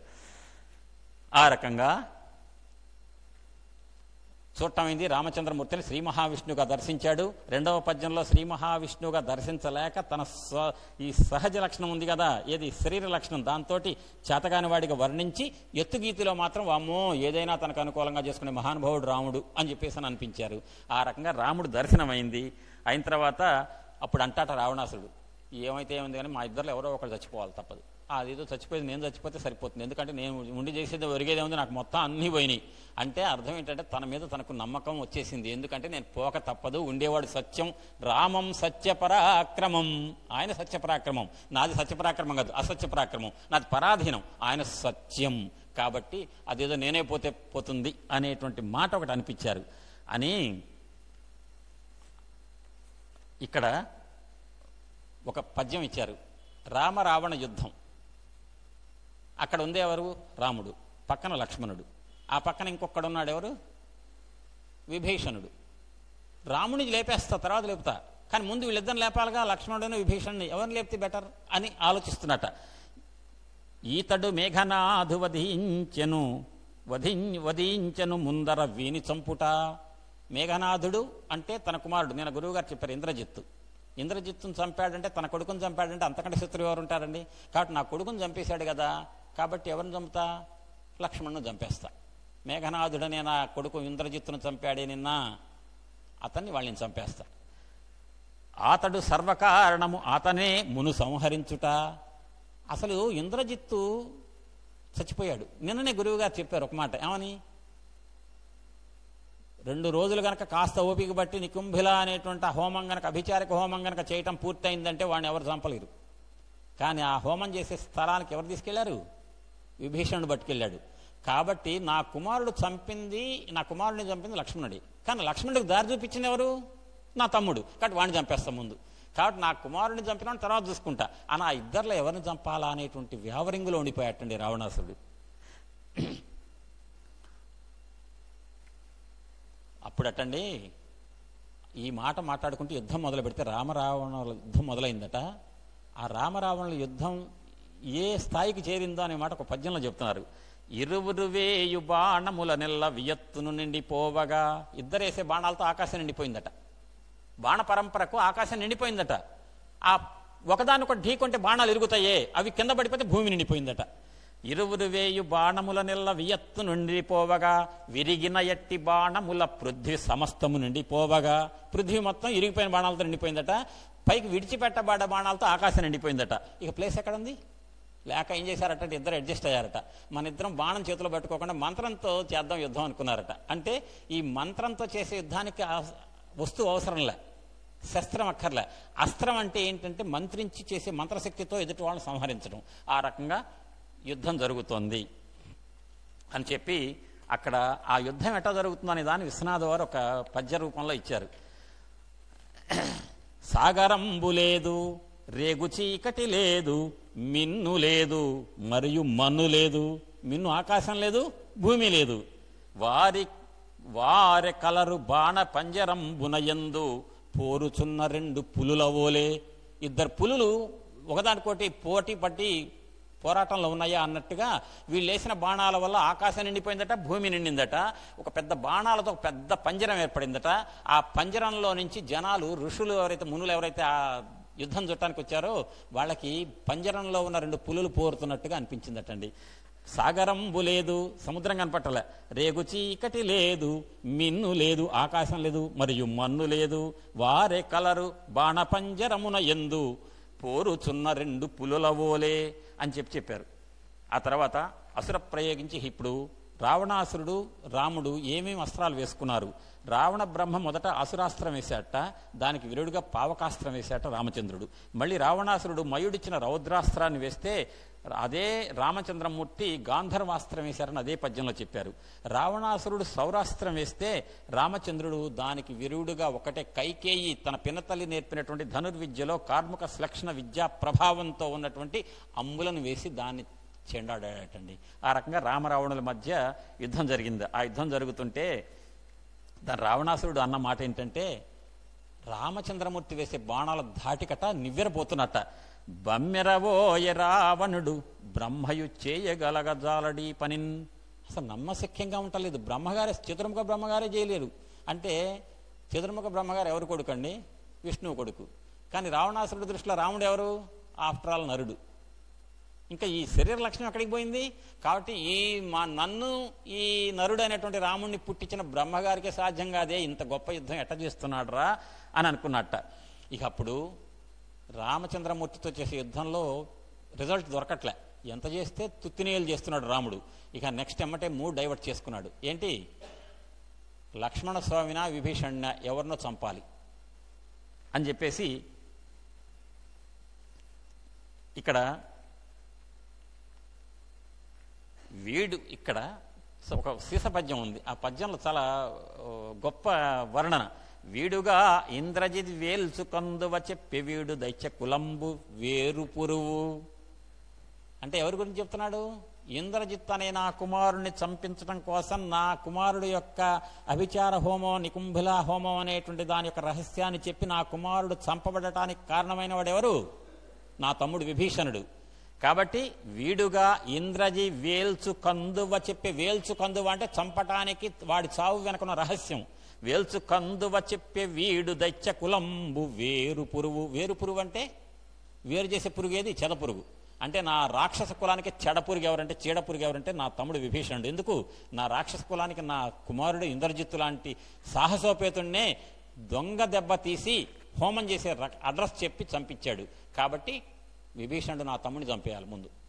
వీడుగా ఇంద్రజిత్ వేల్చు కందువ చెప్పి వీడు దైత్య కులంబు వేరు పురువు అతటి రహస్యంబులు ఇతట చెప్పుతునుండే అది చాలనట్లు. అక్కడ రహస్యాలని తీసుకొచ్చి ఇక్కడ వీళ్ళకి చెప్తున్నాడు రాముడికి. అది చాలదన్నట్లు దురాత్మకుండు వీరి పక్షంబున వీరుడై యుద్ధమాడుతుండే సిగ్గు వీడుటయగాక. సిగ్గు లేదు. నా తమ్ముడుగా పుట్టి లంకలో ఉండకపోగా వాడు బయటకు వచ్చి వైరి పక్షంలో చేరి రామచంద్రుడి శిబిరంలో చేరి రామచంద్రుడికి మా రహస్యాలు చెప్పి మమ్మల్ని దెబ్బతీయడానికి ప్రయత్నం చేస్తున్న సిగ్గులేని వాడు వీడు. భయము లేకుండగా వచ్చి నాతో యుద్ధం చేస్తున్నాడు. మళ్ళీ నేను యుద్ధం చేస్తుంటే నా ఎదురుగా నిలబడతాడా? పోనీ రహస్యం చెప్తే చెప్పాడు. నేను వచ్చినప్పుడైనా దడిచి గుడారాలు దక్కోవాలి కదా, నాకు ముందు వస్తున్నాడు. కాబట్టి వీని వధియంతును, ముందు వీణి చంపుతా. లక్ష్మణుడు కాదు నాకు లెక్క. లక్ష్మణుడు నా కొడుకుని చంపడానికి నా కొడుకు యొక్క రహస్యం చెప్పిన వాడెవడు? నా తమ్ముడు. కాబట్టి వీని వధియంతునంతును దానవేంద్రుడు ఎద నిశ్చయించపరచు. మనసులో నిశ్చయం చేసుకున్నట్ట, నిర్ణయం తీసుకున్నాడు. ఎద పగుల్చు పనికి అది ఒక్కడే చాలు నన్ను దాని. అప్పుడు లక్ష్మణుడు బదులుగా విభీషణుడి మీద శక్తి ప్రయోగం చేసేటండి, శక్తి ఆయుధాన్ని. అప్పుడు ఇక్కడ ఒక పద్యం చూడండి, శేష పద్యమే. అడవి భార్య విరహముగ చావకయుండనన్న ఓదనోదారిచికొన్న అదియు లేడియు మారీచు లేడి కన్నులను చెరించు దానవత గుర్తించినదియు 13 సమలు వ్రాల్చక రెప్ప ఇంద్రజిత్ మృతి కోసమై నిగ్రహించినదియు. నేను గురువుగారు చివరిలో ఇంద్రజిత్ ఖండంలో చివరికి చెప్పిన పద్యం ఇదే. అంటే దీని పోలిన పద్యం చెప్పారు. తన ఎన్న శరణమిచ్చిన విభీషణుని రక్షించు ధర్మంబు యోజించునదియు కామమున్ గెలిచినదియును క్రౌర్యమునకు పొలముగానైనదగు వీని తెలివి ఎల్ల నేటికి పరిసమాప్తి పొందింతుననుచు ఎంచి రావణిండ్లు ఇట్లు వచించే. ఇక్కడ లక్ష్మణుడు యొక్క లక్షణాలు చెప్తున్నాడు. లక్ష్మణుడట అన్నగారు రామచంద్రమూర్తి భార్య వియోగంతో అరణ్యవాసం చేస్తున్నప్పుడు వాళ్ళకి ఏ ఇబ్బందులు లేకుండా సహకరించిన వాడు ఎవరండి? అన్న వదినలకు కావాల్సిన తీసుకొచ్చి పెట్టి తిండి తినకుండా 13 సంవత్సరాలు అరణ్యవాసం చేసినవాడు లక్ష్మణుడు. అదే కాకుండా మారీచుడు అనేటువంటి దొంగ లేడిని పంపిస్తే, బంగారు లేడిని, దొంగ మాయాలేడిని పంపిస్తే, అన్నయ్య అది మాయాలేడి అన్నయ్య అని చెప్పి ఆ లేడీలో ఉన్న మాయాతనాన్ని కనిపెట్టి విషయం చెప్పినవాడు లక్ష్మణుడు. అంటే వచ్చిన బంగారు లేడీ కాదు, రాక్షసుడు ఆ రూపంలో వచ్చాడనే విషయం చెప్పినవాడు లక్ష్మణుడు. అంతేకాదు 13 సంవత్సరాల పాటు నిద్రాహారం లేకుండా, కనుముయ్యకుండా, తిండి తినకుండా అన్నా వదిలను అనేటువంటి సీతారాములను కాపాడినవాడు ఈ వీడు. అది ఎక్కడ పనికి వచ్చింది? నా కుమారుడైన ఇంద్రజిత్తు చావాలి అంటే 13 సంవత్సరాలు ఉపవాసం చేసిన వాడికి మాత్రమే హతుడవుతాడు. ఆ రకంగా అంత గొప్ప వరం ఉన్నటువంటి నా కుమారుడు ఇంద్రజిత్తును కూడా చంపడానికి రాముడికి వీడొకడు దొరికాడు. 13 సంవత్సరాలు తిండి లేనోడు, తిండి నిద్రలు లేకుండా ఉన్నాడు, ఒకడు దొరికాడని చెప్పి లక్ష్మణుడు రామచంద్రమూర్తికి సీతమ్మకు చేసినటువంటి సేవల మొత్తాన్ని చెప్తూ అది నాకు వ్యతిరేకం అని చెప్పి వాడిని కూడా వేసేస్తా అని చెప్పేసి అన్నాడు. అని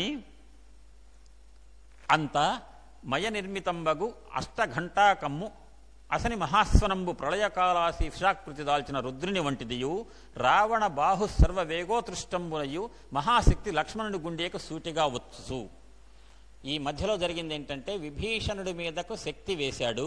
వేయగానే లక్ష్మణుడు వెళ్ళి ఆ విభీషణుడికి అడ్డొచ్చాడు. లక్ష్మణ, ముందు ఆ విభీషణుడు నా తమ్ముని రక్షిస్తా అంటున్నావే, నిన్ను రక్షించుకో ముందు అని చెప్పి లక్ష్మణుని గుర్తు తెచ్చుకున్నాడు.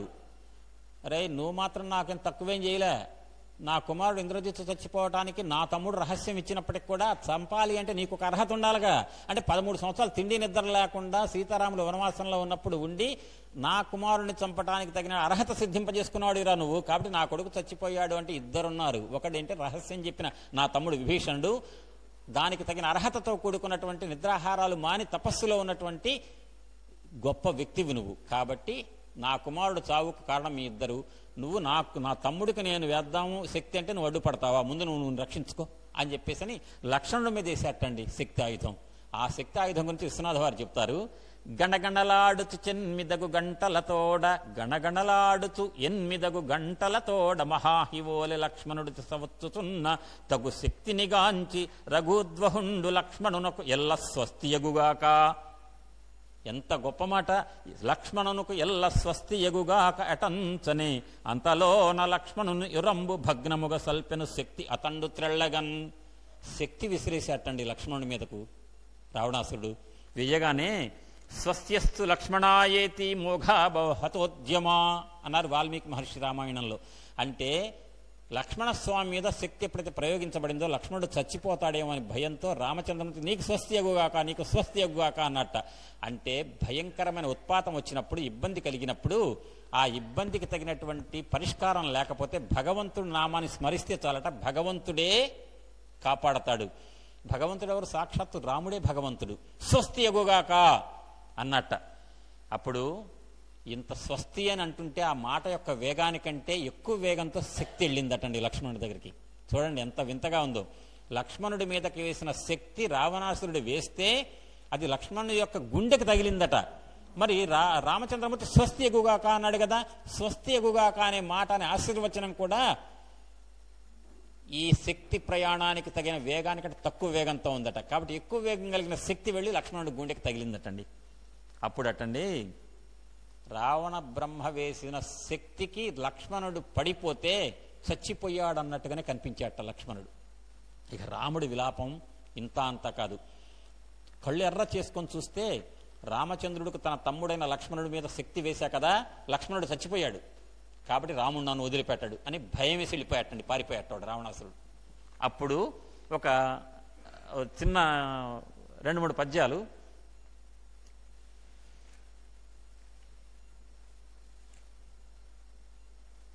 రాముండు కోదండమ్మన వాని అమ్ములను తొలగద్రోయిచు సుగ్రీవుడు అంజనీసునులను కాంచి ఇట్లని హనుమంతుడు సుగ్రీవుడిని పిలిచాట, సుసేనుడిని పిలిచాట. ఎందుకు? తన తమ్ముడు లక్ష్మణుడు పోతే రామచంద్రమూర్తి బ్రతకలేడు. ఏ రకంగా అయినా సరే లక్ష్మణుడు బ్రతికి ఉంటే మంచిది, లక్ష్మణుడు చనిపోయాడనే వార్త తెలిస్తే నేను బ్రతకలేను అని సుసేనుడిని పిలిచాట. సుసేనుడు అంటే ఎవరంటే వాలి యొక్క మామగారు, తార తండ్రి. వాలిని చంపింది ఎవరు? రాముడు. వాలి ఏమవుతాడు? సుషేణుడికి అల్లుడు. అల్లుడిని చంపితే మామగారు ఏం చేయాలి? రాముడికి వ్యతిరేక పార్టీలో చేరల. రాముడు అనే ధర్మానికి ఆలంబనంగా జీవితం గడుపుతున్నాడుగా. రాముడితో పాటు సుగ్రీవుడితో పాటే ఉన్నాడు సుషేణుడు. ఆయన వైద్యుడు, వానర వైద్యుడు. ఆయన పిలిపించి అంటున్నట్టు ఏడుస్తున్నాడటండి రామచంద్రమూర్తి. నా పినతల్లిని వద్దమ్మా అరణ్యవాసానికి పంపించొద్దంటే లేదు పంపించింది నా పినతల్లి. 14 సంవత్సరాల అరణ్యవాసంలో చివరి సమయం వచ్చింది. వీడు పొట్టన పెట్టుకున్నాడు నా తమ్ముడు లక్ష్మణుడిని. అసలు లక్ష్మణుడు లేకపోతే నేను బ్రతకగలుగుతానా అంటూ నా తమ్ముని బ్రతికింపుము ఏడుస్తున్నాడండి. నా తమ్ముని బ్రతికింపుము సీతా విరహమున నేను సేగింగనగన్ నా తమ్ముడు రక్షించను నాతో వనములకు వచ్చినాడు కపీంద్ర. ఓ సుగ్రీవా, ఓ సుషేనా, నా తమ్ముడు సీతాపహరణం తర్వాత నాకు దుఃఖం కలుగుతుంటే నన్ను ఓదార్చినోడయ్యా. ఇతడు చనిపోవలేదని నీవు చెప్పుమా. చచ్చిపోలేదని చెప్పాయా, కొంచెం చచ్చిపోలేదని చెప్పు. రాముడు విలపిస్తున్నాడు. ఇతని బ్రతికింతునంతును నీవు చెప్పు, నేను బ్రతికిస్తా అని చెప్పు. అంటే చచ్చిపోలేదని చెప్పాలట. ఒకళ్ళు చచ్చిపోతే నేను బ్రతికిస్తా అని చెప్పు. అంటే తన తమ్ముడు పోతే రాముడి యొక్క విలపం ఎంత ఉందంటే, ఇతడు బ్రతుకకయున్నచో బ్రతుకను నేను, నాకు రాజ్యము వలదు జానకి వలదు, నాకు రాజ్యం వద్దు జానకి వద్దు అని ఇంకన్ రావణునే వధించవలెనన్నా వధించవలె ఏమున్నది, సీత నా వంకన్ వచ్చి రాక ఒక్కటే నేను యుద్ధం చేయటం ఎందుకండి, రావణాసురుడు నేను చంపటం ఎందుకండి, ఇక సీతమ్మ నేను తీసుకెళ్ళి ఏం చేయాలండి, నా తమ్ముడు లక్ష్మణుడు లేనప్పుడు నా భార్య వచ్చినా ఒకటే రాపోయిన ఒకటే, నాకు రాజ్యం ఉన్నా లేకపోతే ఉన్నా ఒకటే లేకపోయినా ఒకటే, ఇక నేను బ్రతకను అంటూ ఇక ఒక మాట పెట్టారండి విశ్వనాథ వారు.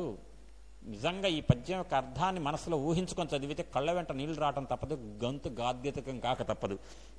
నా ప్రాణంబులన్ ప్రాణము ఈ కైంకర్య ప్రధానమూర్తి, నా ప్రాణానికి ప్రాణమయ్యా ఈ కైంకర్య ప్రధానమూర్తి. కైంకర్య ప్రధానమూర్తి అంటే కింకరుడు. అన్నయ్య ఏం చేయాలి, అన్నయ్య ఏం చేయాలని ప్రతి క్షణము నన్ను అడిగినటువంటి నా తమ్ముడు. నా ప్రాణంబులన్ ప్రాణము ఈ కైంకర్య ప్రధానమూర్తి, విడి నాకంటెంత్రపాహీనుడై ఇంకన్ సౌఖ్యము కోరు ఎవ్వడును వాడెవ్వడో దుర్జీవి అయి.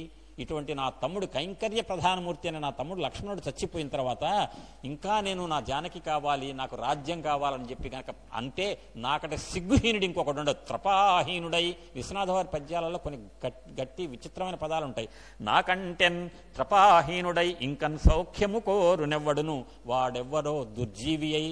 ఇంకా నా తమ్ముడు చచ్చిపోయిన తర్వాత కూడా యుద్ధం చేస్తాను, రాజ్యం కావాలి, నాకు జానకి కావాలని చెప్పి కనుక అన్నట్టయితే అంతకంటే సిగ్గుమాలిన బతుకు ఇంకోటి ఉండదు, నాకు అక్కర్లేదు పో అని రాణి పంక్తి గళున్ కృపీట ధరధారా ధోరణి సారణుల్గా అమ్ముల్ కృపింపని. రాణి రావణాసురుని రానియండి, పారిపోయాడుగా భయపడి, వస్తే రాని నా మీద బాణాల పరంపర వృష్టి కురిపించని. అనుజుడు ఈ కాండీర రత్నములేడే నిన్. ఈ కాండీర రత్నం అంటే ధనుర్విద్యలో రత్నం, భారత రత్న అన్నట్టుగానే ధనుర్విద్యలో రత్నం బిరుదు పొందినటువంటి నా తమ్ముడు లక్ష్మణుడు. అనుజుడు ఈ కాండీర రత్నము లేడే నిన్ రాముడు లేడు కానియడనే నిందుంటి. ఆయన లేకపోతే నేను ఉండకూడదు. సుషేనా, నాకెంత అనుమానం వచ్చింది చూసావా, నా తమ్ముడు చచ్చిపోలేదయ్యా. ఎందుకు, నా తమ్ముడు చచ్చిపోతే నేను చచ్చిపోక తప్పదు. ఎప్పుడు, సెకండ్లో చచ్చిపోతా. నా తమ్ముడికి నాకు ఆ సంబంధం ఉంది కాబట్టి నేను బ్రతికున్నాను అంటే నా తమ్ముడు బ్రతికున్నాడు సుషేనా అని అంటున్నట్ట. అంటే తన తమ్ముడికి తనకు భేదం లేదనేటువంటి తత్వం. ఆయనేమో ఆదిశేషువు, ఈయనేమో శ్రీ మహావిష్ణువై.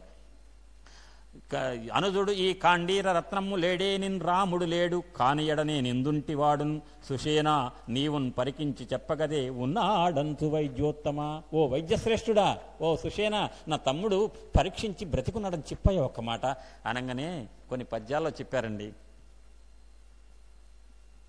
సమయం దగ్గరకు వస్తుంది కాబట్టి కొన్ని పద్యాలు తగ్గించేసి అంటాడు, రామా నిజంగా శక్తి ఆయుధం తగిలింది నిజమేనయ్యా, మూర్చిపోయాడయ్యా నీ తమ్ముడు, చచ్చిపోలే, ప్రాణం పోలే. ప్రాణం కనకపోతే శరీరం నల్లబడేది, కళ విహీనం అయ్యేది.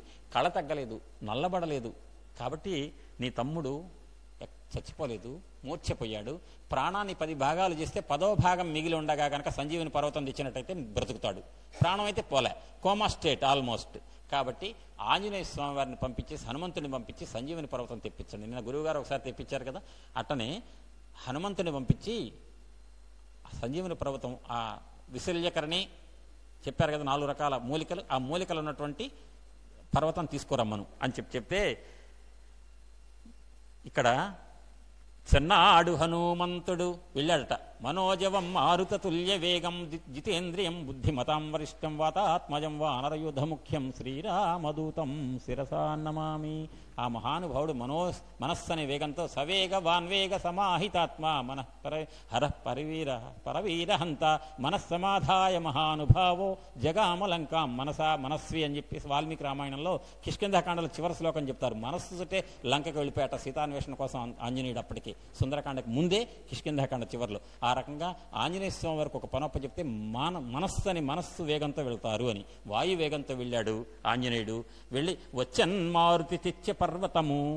మారుతి వెళ్ళాడు, వచ్చాడు, పర్వతం తెచ్చాడు, సంజీవని పర్వతము. దానితోటి బ్రతికించాడు లక్ష్మణుణ్ణి సుషేనుడు.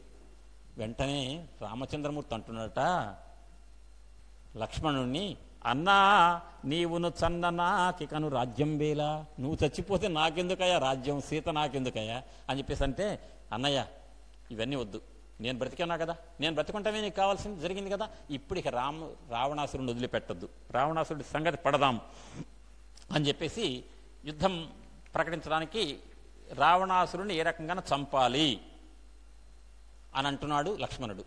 యుద్ధరంగంలోకి లక్ష్మణుడు చచ్చిపోయాడో లేదో, రాముని చంపితే అయిపోతుంది కదా ఒక పని, లక్ష్మణుడు చంపేశా కదా, విభీషణుడి సంగతి తర్వాత, మా తమ్ముడే కాబట్టి ఎప్పుడు ఏదో రకంగా నా పార్టీలో లాక్కోవచ్చు, కానీ మన పార్టీ కాని వాడెవరు, రాముడు, ఆ నొక్కని వేసిస్తే ఒక పని అయిపోతుందిగా అని చెప్పి రావణాసురుడు మళ్ళీ వచ్చేటండి యుద్ధరంగానికి.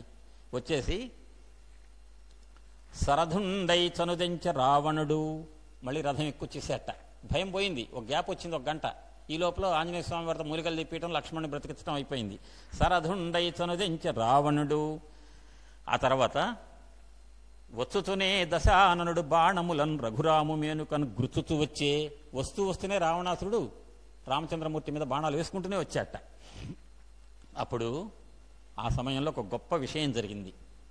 దేవేంద్రుడు రామరావణ యుద్ధంలో రామచంద్రమూర్తి ఏదైతే బాణాలు వేస్తున్నాడో, ఏ ధనుస్సు అయితే పట్టాడో, ఏ రథం లేకుండా నేల మీద నిలబడ్డాడు, కొద్దిసేపు ఆంజనేయ స్వామి వారి భుజాల మీద నిలబడ్డాడు యుద్ధం చేయటానికి. అది కాదు, దివ్య రథం వెళ్ళాలి, ఇప్పుడు టైం దగ్గరికి వచ్చింది, ఈ లోకకంటకుడైనటువంటి రావణాసురుడు అంతం అయ్యే సమయం వచ్చింది, కాబట్టి లోకకంటకుడైన రావణాసురుడు పోతే బాగా సంతోషపడే సంబరాలు చేసుకునేది ఎవరు? దేవతలు. దేవతల నాయకుడు ఎవరు? నేను. కాబట్టి నేను ఒక దివ్య రథాన్ని పంపించాలని చెప్పి తన రథసారథైన మాతలితోటి బంగారు రథాన్ని దివ్య అస్త్రాల నుంచి పంపించాట. ఆ దిగాడటండి మాతలి. ఎట్లా అంటే సుతీష్ణుని ఆశ్రమంలో కూడా అరణ్యకాండ సమయం లేదు కాబట్టి అక్కడ కూడా లీలగా కనిపిస్తారు దేవేంద్రుడు వాళ్ళ రథాల్లో. ఆ రకంగా మాతలి రథంతో వచ్చాట. రామరావణ యుద్ధంలో రావణాసురుడిని అంతమొందించడానికి నీ శక్తి సరిపోవట్లేదట, ఈ రథమును, ఈ ఆయుధాలు.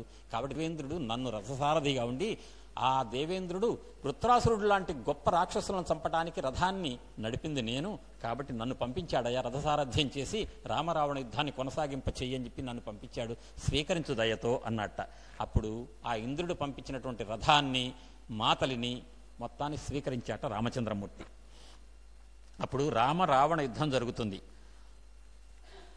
ఆ యుద్ధం భయంకరంగా యుద్ధం జరుగుతుంటే, యుద్ధంలో రావణాసురుడి మీద రామచంద్రమూర్తి వేసేటువంటి బాణాల పరంపరకు రావణాసురుడు బ్రతకటం కష్టమని గ్రహించేట మాతలి. అది ఆ రావణాసురుడు సారథి ఏం చేశాడు, రావణాసురుణ్ణి ఆ రథంలోనే చెప్పకుండా, రథి అయినటువంటి రావణాసురుడు యొక్క ఆజ్ఞలు లేవు, ఆర్డర్స్ ఏం లేవు, లేకుండానే సారథ్యం చేశాడు సొంత పెత్తనంతో. ఆ రథ యుద్ధరంగం నుంచి తీసుకెళ్తున్నట్ట. ఏంటయ్యా రాముడు అక్కడుంటే నువ్వు ఈ రథాన్ని ఎటు తీసుకెళ్తున్నావు అని సారథిని అడిగితే, సారథి, స్వామి మీరు రథి, మీరే రాజు, కానీ మీ పరిస్థితి బాగాలే, రామచంద్రమూర్తి చేతిలో మీరు గెలవటానికి అవకాశం లేదు, మీకు ఆ దెబ్బలు పడితే మీరు మూర్ఛపోతారు, మీరు చస్తారుగా, కాబట్టి మిమ్మల్ని బ్రతికించుకోవాలి. అంటే సారథిగా నాకు కొంత బాధ్యత ఉంది, ఆ బాధ్యతను నేను నిర్వర్తించాలి, అందుకని తీసుకొచ్చా. అంటే ఏ సారథివయ్యా నువ్వు లాక్కొచ్చింది, నువ్వు తీసుకెళ్తున్నావు నన్ను, కానీ రాముడు ఏమనుకుంటాడు తెలుసా, ఈ పనికి మాలినాడు రావణాసురుడు చేతగాక భయం పుట్టి, ఓ సారథి పట్టుకోపో అవతలు తీసుకోపో నన్ను చంపుతాడేమో రాముడు అని చెప్పేసి అంటే నా పరువు పోదు అంటే, అప్పుడు కూడా కింద పడ్డా పై చేయి అంటారు సరే. ఆ చందాన నువ్వు తీసుకెళ్తున్నందుకు కాదయ్యా నా బాధ, రామచంద్రుడు లక్ష్మణుడు ఏమనుకుంటారంటే, చేతగాని రావణాసురుడు సారథికి ఏదో చెప్పి చిన్నగా పలాయనం చిత్తగించాడు అంటారు, ఆ పరువు పోయే పరిస్థితి నేను తట్టుకోలేను అంటే, కాదు స్వామి కాస్త ఆగండి అన్నట్ట. అప్పుడు సంభాషణ ఒకటి ఉంది, అది వెరైటీగా ఉంటుంది. అయిన తర్వాత ఇప్పుడు చెప్పండి ఏం చేయాలి, నన్ను తీసుకెళ్ళి రాముడి దగ్గరికి, నేను రాముడిని లేపేసేయకుండా నేనైతే ఉండను, రాముడిని చంపాలి ఇప్పుడు నేను అంటున్నట్ట.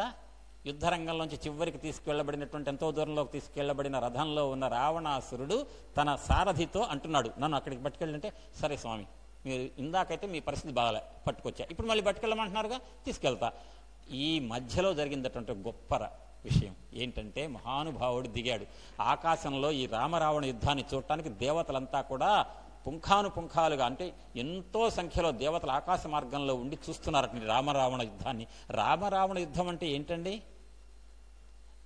గగనం దాంట్లోకి వెళ్ళొద్దులండి. ఎటువంటిదంటే రామరావణ యుద్ధం ఎటువంటిదంటే, ఆకాశం ఎంత పెద్దది అంటే ఆకాశం అంత పెద్దది అంటారు, సముద్రం ఎంత పెద్దదంటే సముద్రం అంత పెద్దది అంటారు. రామరావణ యుద్ధం కన్నా ఎంత పెద్దదంటే రామరావణ యుద్ధం అంత పెద్దదట. ఇక రామరావణ యుద్ధాన్ని పోల్చడానికి ఏం లేదట. 24,000 శ్లోకాలు రాసిన వాల్మీకి ఎన్నో ఉపమానాలు చెప్పింది, కానీ ఇక్కడ మాత్రం ఉపమానం చెప్పడానికి పోలిక లేదట. రామరావణ యుద్ధం అంత గొప్పది. అటువంటి రామరావణ యుద్ధాన్ని చూడటానికి దేవతలంతా ఆకాశంలో ఉండి చూస్తున్నారట. అందులో ఉన్నాడు ఒక మహానుభావుడు అగస్త్య మహర్షి. ఆ అగస్త్య మహర్షి ఆకాశం నుంచి ఒక్కసారిగా అవతరించాడట రామచంద్రమూర్తి దగ్గరికి. ఈ లోపల రావణాసురుడు వచ్చేట ఉండగానే రాముడు ఆలోచిస్తున్నట్టు ఇట్లా, రావణాసురుడు పాపం దెబ్బతిన్నాడు, వెళ్ళొచ్చాడు, రావణాసురుడిని తొందరపడి చంపకుండా కొద్ది సమయం ఇస్తే బాగుంటుందా అని ఆలోచించుకుంటున్నట్టు రాముడు. ఆలోచిస్తుంటే, ఏమయ్యా కొంప ముంచుతావు రామా, ఇంకా ఆలోచిస్తావేంటయ్యా, దుర్మార్గుడు పావును చంపాలయ్యా, పాము అయ్యా వాడు విషం విషనాగు వాడిని చంపాలి అని చెప్పేసి చెప్తే వినడు రాముడు. ఎందుకని? దాశరథి కరుణాపయోనిధి, ఆయన కరుణ సముద్రం కాబట్టి ఆయనకు తొందరగా వేడెక్కదు. ఇప్పటికీ తమ్ముడిని చంపాడని ఇందాక కోపం వచ్చింది, కానీ వెంటనే మర్చిపోయాడు. తమ్ముడు బతికాడుగా, తమ్ముడే చచ్చిపోయాడనేది కన్ఫర్మ్ అయి ఉంటే ఇక రావణాసురుడు ఎక్కడున్నాడో వెతుక్కుంటూ పోయి చంపేవాడు. మరి తమ్ముడు బతికి రాగానే అమ్మ మా తమ్ముడైతే వచ్చాడుగా, ఇప్పుడు రావణాసురుడు సంగతి చూద్దాం చిన్నగా అని చెప్పి ఆలోచించుకుంటూ కూర్చున్నట్ట. ఈ లోపల ఈ కాలం కాస్త టైంపాస్ చేస్తుంటాడు, ఈ రావణుడు లాభం లేదు, శక్తి సరిపోవటం అని చెప్పి అగస్త్య మహర్షి దిగొచ్చాడు. దిగొచ్చి ఆ యుద్ధరంగంలో రామచంద్రమూర్తి ఎదుట నిలబడ్డాట అగస్త్యుడు. వచ్చి తతో యుద్ధ పరిశాంతం సమరే చింతయా స్థితం రావణంచ అగ్రతో దృష్ట్వా యుద్ధాయ సముపస్థితం దైవతైశ్చ సమాగమ్య ద్రష్టమభ్యాగతోరణం ఉపగమ్యాబ్రవీద్రామం అగస్త్యో భగవాన్ ఋషి రామ రామ మహాబాహో శృణుగుహ్యం సనాతనం ఏన సర్వాణరీన్వత్స సమరే విజయిష్యసి ఆదిత్య హృదయం పుణ్యం సర్వశత్రు వినాశనం జయావహం జపే నిత్యం అక్షయ్యం పరమం శుభం. ఆదిత్య హృదయాన్ని బోధించాడు, ఉపదేశం చేశాడు రామచంద్రమూర్తికి. ఏంటండి ఆదిత్య హృదయం అంటే? ఆదిత్య హృదయం, ఆదిత్యుడు అంటే ఎవరు? సూర్యభగవానుడు. హృదయం అంటే ఏంటి? మధ్యస్థానం. ఆదిత్యుడు అంటే అదితి పుత్రులను ఆదిత్యులు అంటారు. అదితి పుత్రులు ఎవరండి? ఆదిత్యులు అంటే దేవతలు. దితి పుత్రులు ఎవరు? దైత్యులు అంటే రాక్షసులు, రావణాసురుడు వీళ్ళంతా. అదితి పుత్రులైన దేవతల యొక్క హృదయం ఆదిత్య హృదయం. ఆదిత్యులు అనే దేవతల యొక్క హృదయం ఏమిటి అంటే, దేవతలకు హృదయస్థానం ఏది అంటే నిరంతరము దేవతల యొక్క ఆలోచనల్లో ఉండేది ఏంటంటే ధర్మం. ఆ ధర్మాన్ని బోధిస్తున్నాడు. ఏంటి నీ ధర్మం ఇది రామా అని చెప్తున్నాడు అగస్త్యుడు. అంటే రాముడికి చెప్పాలండి. అంటే అర్జునుడు పిచ్చివాడు అండి. క్లైబ్యమాస్మగమ పార్థానైతత్వయుపపద్యతే క్షుద్రం హృదయ దౌర్బల్యం త్యక్తోత్తిష్ట పరంతప అని చెప్పి కృష్ణుడు గీతలో చెప్పాడు అర్జునుడికి. అర్జునుడికి అవసరం అంత పిచ్చోడా అంటే? మనకి భగవద్గీత ఇవ్వడం కోసం అక్కడ నేపంగా పెట్టాడు అంటారు పెద్దల వ్యాఖ్యాతలు. అది ఏదైనా కానివ్వండి. రాముడు త్రేతాయుగంలో రామచంద్రమూర్తి రామరావణ యుద్ధ రంగంలో రావణాసురుడిని అందరినీ చంపేసి ఒక రావణాసురుడు మిగిలితే రావణాసురుడిని చంపబోయే సమయంలో కాస్త అలసిపోయి కొంచెం వెనకడుగు వేస్తున్నాడు రాముడు. ఆ సమయంలో వెనకడుగు వేయకూడదని ప్రచోదనం చేయడం కోసం ఆదిత్య హృదయాన్ని బోధించాడు, ధర్మాన్ని బోధించడానికి వచ్చాడు అగస్త్య మహర్షి. ఎందుకు అగస్త్యుడే రావాలి? ఎందుకు ఆదిత్య హృదయమే చెప్పాలి? ఎందుకు సూర్యోపాసన చేయించాలి? సూర్య ఉపాసన ఎందుకు? ఆదిత్యుడు అంటే సూర్యుడు అని అందరికీ తెలుసు. సూర్యమండల అంతర్వర్తి అయినటువంటి ఆ తేజస్సు, నారాయణ తేజస్సుని మన గాయత్రి భవనంలో రాజారావు గారు తదితరులంతా కూడా కోటి గాయత్రి కురుమద్దం నాగేశ్వరరావు గారు అందరూ చేశారు అనేక లక్షలు. ఆ చేసిన గాయత్రి మంత్రాన్ని రెండు రకాలుగా చెప్తారు, శైవపరంగా వైష్ణవపరంగా. ఒకటి గాయత్రి అమ్మవారుగా శక్తి స్వరూపిణిగా చూస్తారు సూర్యమండల అంతర్వర్తి అనేటువంటి చైతన్యాన్ని. కొంత వైష్ణవ రూపంలో శ్రీ మహావిష్ణు చతుర్భుజుడైన శ్రీ మహావిష్ణువుని ఆ చైతన్యాన్ని శ్రీ మహావిష్ణువుగా భావిస్తారు. శ్రీ మహావిష్ణువైనా గాయత్రి అమ్మవారైనా శ్రీరామో లలితాంబిక, రాముడైనా లలితాదేవైనా ఒకటే. కాబట్టి ఎవరి పద్ధతిని అనుసరించి వాళ్ళు ఆ సూర్యమండలంలో ఉన్నటువంటి చైతన్యాన్ని గాయత్రి మాతగా కానీ శక్తి స్వరూపిణిగా కానీ శ్రీ మహావిష్ణువు అనే చతుర్భుజుడిగా కానీ ఉపాసిస్తే అక్కడ మీరు కోరేది ఏంటండి? దాదాపుకి ఇక్కడంతా ఈ సంధ్యావందనం గాయత్రి జపం చేసిన వాళ్ళే. ధియో యోన ప్రచోదయాత్, అది ధియోన ప్రచోదయాత్ ఏంటంటే ప్రతి క్షణము నాకు ఏది కావాలో అదే నాకు ఆలోచనలో వచ్చేట్టుగా బుద్ధిని ప్రసాదించు, నాలో స్ఫురణ తెప్పించు అని చెప్పి ఆ చైతన్యాన్ని కోరుకుంటే. ఎక్కువ గాయత్రి మంత్రంలో అపార్ట్మెంట్లు కావాలని బిల్డింగ్లు కావాలని ఏం లేదు కదండి. నాకు చైతన్యాన్ని ప్రసాదించు, సమయానికి తగిన బుద్ధిని ప్రసాదించు అనేదిగా కోరిక. సమయానికి ఏది కావాలంటే అది ఆ బుద్ధి వస్తుంది. ధర్మబద్ధంగా ఉన్నటువంటి బుద్ధిని నాకు ప్రసాదించు, ధర్మబద్ధంగా నడిచేటువంటి స్థితిని నాకు కల్పించు మనస్సుకు, నా బుద్ధికి అనే ప్రచోదయాన్ని చెయ్యి అని చెప్పి ఆ గాయత్రి మాతను ఏదైతే చేస్తున్నారో, ఉపాసన చేస్తారో, ఆ గాయత్రి శక్తి ఏదైతే ఉందో ఆ శక్తిని అది ఏం చేస్తుందంటే అది తెల్లటి వెలుగు, చీకటిని పారద్రోలి అజ్ఞానాన్ని తొలగించి జ్ఞాన ప్రదీప్తం చేస్తుంది సూర్య భగవానుడిలో ఉన్నటువంటి చైతన్యం. ఇక్కడ కూడా కావాల్సింది ఏంటి? రామచంద్రమూర్తికి అనొచ్చొక్క మాట, ఏమంటే రామచంద్రమూర్తి అజ్ఞాన, ఆయనకు చీకటి తొలగించి వెలుగు ప్రసాదింపజేయాలి. అగస్త్యుడు రాముడికి దయ ఎక్కువ. ఇంకా రామచంద్రమూర్తి అంతకుముందు లక్ష్మణుడు చచ్చిపోయినప్పుడు ఏం మాట్లాడాడు? చచ్చిపోయాడు అనుకొని ఇవాళ తేలుస్తా రావణా నిన్ను చంపుతా అన్నాడు. రాముడు లక్షణం అండది. రాముడు ఎప్పుడు ఒక్క మాటే మాట్లాడతాడు, నిన్ను చంపుతా, అది చేసావు, ఇది చేసావు, ఇది చేసావు, 15 మాటలు అనవసరపు మాటలన్నీ మాట్లాడాడు రాముడు. అంటే తన మనస్సు చెలించిపోయింది, స్థిరంగా లేదు. స్థిరచిత్తుడు కాల రాముడు. స్థిరచిత్తుడుగా ఉన్న రాముడిలో ఒక చాపల్యం వచ్చింది. చాపల్యం వచ్చి ఇష్టం వచ్చినట్టు మాట్లాడాడు. సంపుతా రావణ, నా తమ్ముడు చంపినవాడు ఉండటానికి లేదు, ఇన్ని మాటలు మట్టి చంపాడా? చంపలే. అంటే అర్థం ఏంటంటే ఏకాగ్రత కోల్పోయాడు కాస్త రాముడు, కాబట్టే డిలే చేస్తున్నాడు. అక్కడ వ్యాఖ్యాతలు ఏం చెప్తారంటే, అప్పుడన్నా కనీసం ఈ గడ్డి తినే బుద్ధి ఉన్నటువంటి రావణాసురుడు, రామా నా వాళ్ళందరూ చచ్చిపోయారు, కొడుకు పోయాడు, తమ్ముడు పోయాడు, అందరు రాజ్యం పోయింది, ఇప్పటికైనా నీ పాదాక్రాంతం అవుతున్నా సీతమ్మని తెచ్చి నీ కాళ్ళ దగ్గర పెడతానయ్యా అంటాడేమో, కనీసం అట్లన్నా రావణుని కాస్త కాపాడొచ్చని రాముడు ఆలోచిస్తూ కాస్త డిలే చేశాట. ఈ డిలే ఒప్పుకోరు అగస్త్యుడు మహానుభావులంతా. వాళ్ళు ఏం చేశారు, వెంటనే అగస్త్యుడు వచ్చాడు, ఈ తత్వయుద్ధ పరిశ్రాంతం అనేటువంటి ఆదిత్య హృదయాన్ని బోధించారు, ఆ సూర్య ఉపాసన చేయించారు, ఆదిత్య హృదయాన్ని ఆయన ఉపాసించాడు, ఆ మంత్రం చదివాడు. అప్పుడు వచ్చి ఎదురుగా ఉన్నటువంటి రావణాసుడితో యుద్ధం. ఇక్కడ ఆదిత్య హృదయం అనేటువంటిది ఇందాక చెప్పింది వాల్మీకి మహర్షి ఇచ్చినటువంటి రామాయణంలో ఉంది, అదందరికీ తెలుసు. చాలామంది నేను అంటున్నప్పుడు అంటున్నారు.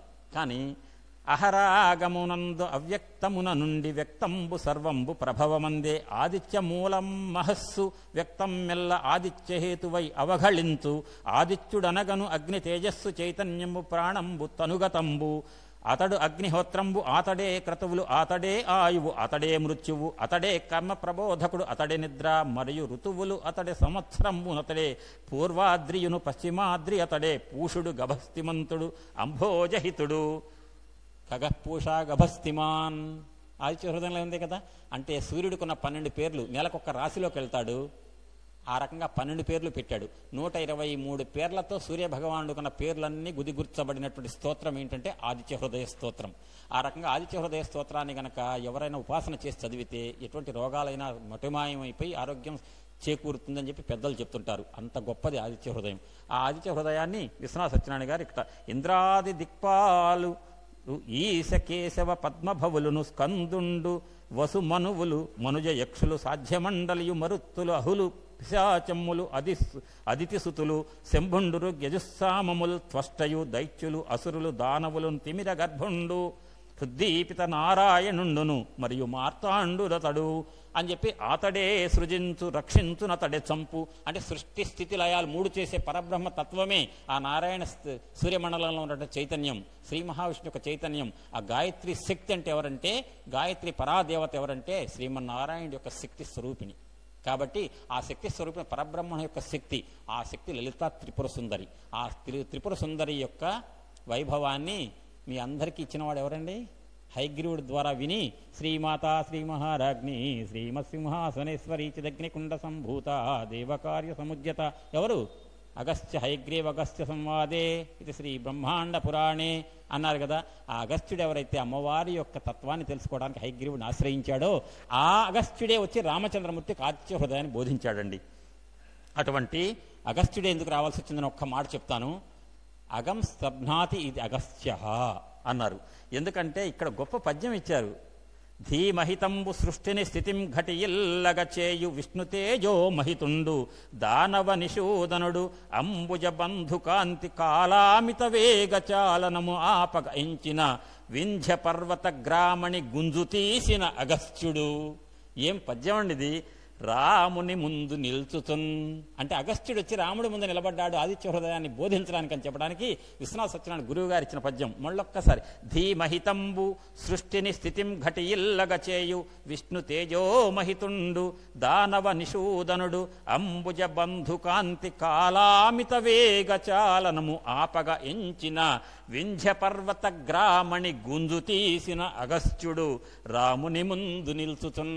అంటే వింధ్య పర్వతం, మేరు పర్వతం ఒకదానికోటి హిమవత్ పర్వతం పెరిగిపోతున్నాయి. పెరిగితే కనుక సూర్యకాంతి ఉత్తర భారత నుంచి దక్షిణ భారతదేశానికి ప్రసరించదు, చీకటిమయం అయిపోతుంది. అప్పుడు ఏం చేశాడు అంటే అగస్త్య మహర్షి వచ్చేసి రాగానే అగస్త్య మహర్షి మీద ఉన్న గౌరవంతో ఆ వింధ్య పర్వతం వంగిందట. గుంజు తీసిన అంటే గుంజీలు తీయించిన అగస్త్యుడు అనమాట. గుంజీలు తీయించాడు. అయ్యా మహానుభావ నమస్కారం అగస్త్య మహర్షి అంటే, ఓకే నమస్కారం పెట్టావు కదా, ఆ వంగినవాడు అట్నే ఉండు, నేను అవతలకి వెళ్ళి వస్తా అని చెప్పి వెళ్ళాట. మళ్ళీ రాలేదట. అంటే పెరిగిపోయేటువంటి అగం అనేటువంటి పర్వతాన్ని పెరగకుండా స్తంభింపచేసిన వాడు అగస్త్యుడు. ఆ రకంగా చేసిన ఘనకార్యానికి అగస్త్యుడు అనే పేరు వచ్చింది ఆయనకి. అంతేగాని వాతాపి ఇల్వలలో ఆట కట్టించినందుకు రాలా. పర్వతం యొక్క పెరుగుదలను స్తంభింపచేసినటువంటి అగస్త్య మహర్షి, ఆ పర్వత స్తంభింపచేయటువంటి ఘనకార్యం ద్వారా పొందినటువంటి పేరు పొందిన అగస్త్య మహర్షి. ఆయన అసలు పేరు ఎవరికి తెలియదు. ఆ అగస్త్య మహర్షి వింధ్య పర్వతం గుంజు తీయించినటువంటి అగస్త్యుడు రాముని ముందు నిలిచాడు. పెరిగిపోతున్నటువంటి పర్వతం యొక్క పెరుగుదలని ఆపాడు. అంటే పర్వతం లక్షణం ఎట్టుండాలండి? పర్వతం ఎట్టుండాలి?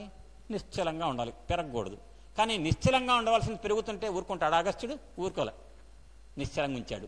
అట్టనే మనలో కూడా పనికి మాలిన ఆలోచనలు వచ్చి పరిపరి విధాలుగా రాకూడని ఆలోచన వచ్చిపోతూ మనస్సు నిశ్చలతను కోల్పోతే, నిశ్చలత్వాన్ని ప్రసాదించాలంటే మనకు ఎవరు కావాలి అంటే అగస్త్యుడే కావాలి. ఇంకా పర్వతానికి నిశ్చలత్వాన్ని ఇచ్చినటువంటి వాడు మనకు ఇవ్వడా?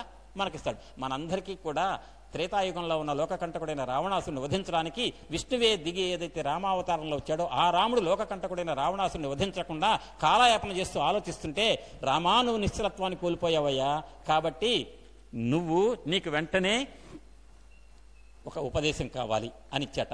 ఏన సర్వాణరీణ్వత్సు, ఏన్ సర్వాన్ అరీన్ వత్స అంటే సకల శత్రువులు కూడా నీ నుంచి పారిపోతారు. సమరే విజయిష్యసి. ఎంతమంది శత్రువులు ఉన్నారండి రాముడికి? అక్కడ రాముడికి ఎంతమంది శత్రువులు ఉన్నారు? ఒక్కడే రావణాసురుడే, ఇంకెవరు లేరు, అందరూ అయిపోయారు కదా. మరి సకల శత్రువులు పోతారని ఎందుకు అన్నాడండి మరి వాల్మీకి మహర్షి ఆదిత్య హృదయంలో? అంటే నువ్వు ఆ ఒక శత్రువు అనే రావణాసురుని చంపకుండా ఉండటానికి ఇంకో శత్రువులు నీకు లోపల ఉన్నారయా. కామక్రోధ లోభ మోహ మదమాత్సర్యాలనే అంతఃకరణంలో ఉన్న శత్రువులు ఉన్నారే, ఆ శత్రువుల నుంచి బయటపడతావు నువ్వు. ఆ లోకములన్నీయున్ గడియలోన జయించిన వాడవు, ఇంద్రియానీకమున్ చిత్తమున్ గెలువనేరవు, నిన్ను నిబద్ధు చేయుని భీకర శత్రులార్వుర ప్రభిన్నుల చేసిన ప్రాణికోటిలో నీకు విరోధి లేడొకడు, నేర్పునజూడు ముదానవేశ్వర అని ప్రహ్లాదుడు హిరణ్యకశిపుడితో అంటాడు. నాన్న, నువ్వు పైలోకం, మధ్యలోకం, కిందలోకం 3 లోకాలు సాధించావు తేలిగ్గా, ఊరికే చిటిక వేసినంత తేలిగ్గా. కానీ అన్ని గెలిచావు, కానీ నీ ఇంద్రియాలను గెలవలేకపోయావు నాన్న అంటాట. నీ ఇంద్రియాలను కనుక గెలిస్తే, నీ అదుపులో నీ ఇంద్రియాలుంటే నీకు భగవంతుడు అందరిలో కనిపిస్తాడు. ఇందుగలడందులేడని సందేహము వలదు, చక్రి సర్వోపగతుండు ఎందు ఎందు వెతకి చూచిన అందందేగలడు దానవగ్రణి వింటే అని ప్రహ్లాదుడు ఏదైతే చెప్పాడో, సకల జీవులలో కూడా అంతర్యామిగా ఉన్న వాసుదేవుడు బహూనాం జన్మనామంతే జ్ఞానవాన్ మాం ప్రపద్యతే వాసుదేవ సర్వమితి సమహాత్మా సుదుర్లభ. సకల జీవులలో ప్రాణశక్తిగా ఉన్నది ఆ పరమాత్మ యొక్క చైతన్యం అనేటువంటి ప్రతినిధే ఆత్మశక్తిగా ఉన్నదనే విషయాన్ని ఎరుగాలంటే ముందు నీలో ఉన్నటువంటి అంతఃకరణలో ఉన్న కామ క్రోధ లోభ మోహ మదమాత్సర్యాలనేటువంటి అంతఃకరణలో ఉన్న అరిషడ్వర్గాలను జయించాలి నాన్న అని చెప్పి ప్రహ్లాదుడు ఏదైతే హిరణ్యకశిపుడు బోధించాడో, అటువంటి అంతఃకరణలో ఉన్న శత్రువులు కాస్త నీ మీద పెత్తనం చేస్తున్నారు రామా. ఆ శత్రువులను ఈ శత్రువు రావణాసురుడు, ఇది స్టెబిలైజ్ అవ్వాలి, నిశ్చలం కావాలి మనస్సు, అప్పుడు రావణాసురుడు వేసేస్తావు. కాబట్టి దీనికి నీకు కావాల్సిందేంటి? నా బోధ. చెప్పినవాడెవరు? అగస్త్యుడు. అగస్త్యుడు అంటే ఎవరు? స్థిరపరిచేవాడు. అంటే పెరిగిపోయే అవసరం లేకుండా పెరగటానికి ఉన్న లక్షణం, పెరిగే లక్షణం కాని పర్వతం పెరుగుతుంటే పెరగకుండా ఆపాడంటే విచ్చలవిడిగా బయటికి వచ్చి ప్రవర్తించే ఇంద్రియాల లక్షణాలను అదుపు చేసేవాడెవరంటే అగస్త్యుడు. కాబట్టే రాముడు ముందు వచ్చింది అగస్త్యుడే తప్ప వశిష్ఠ మహర్షి రాల. వచ్చాడు, ఆదిత్య హృదయాన్ని బోధించాడు. ఆదిత్య హృదయంతో ఉపాసన చేశాడు. రామరావణుల మధ్య యుద్ధం కొనసాగుతుంది. ఆ యుద్ధంలో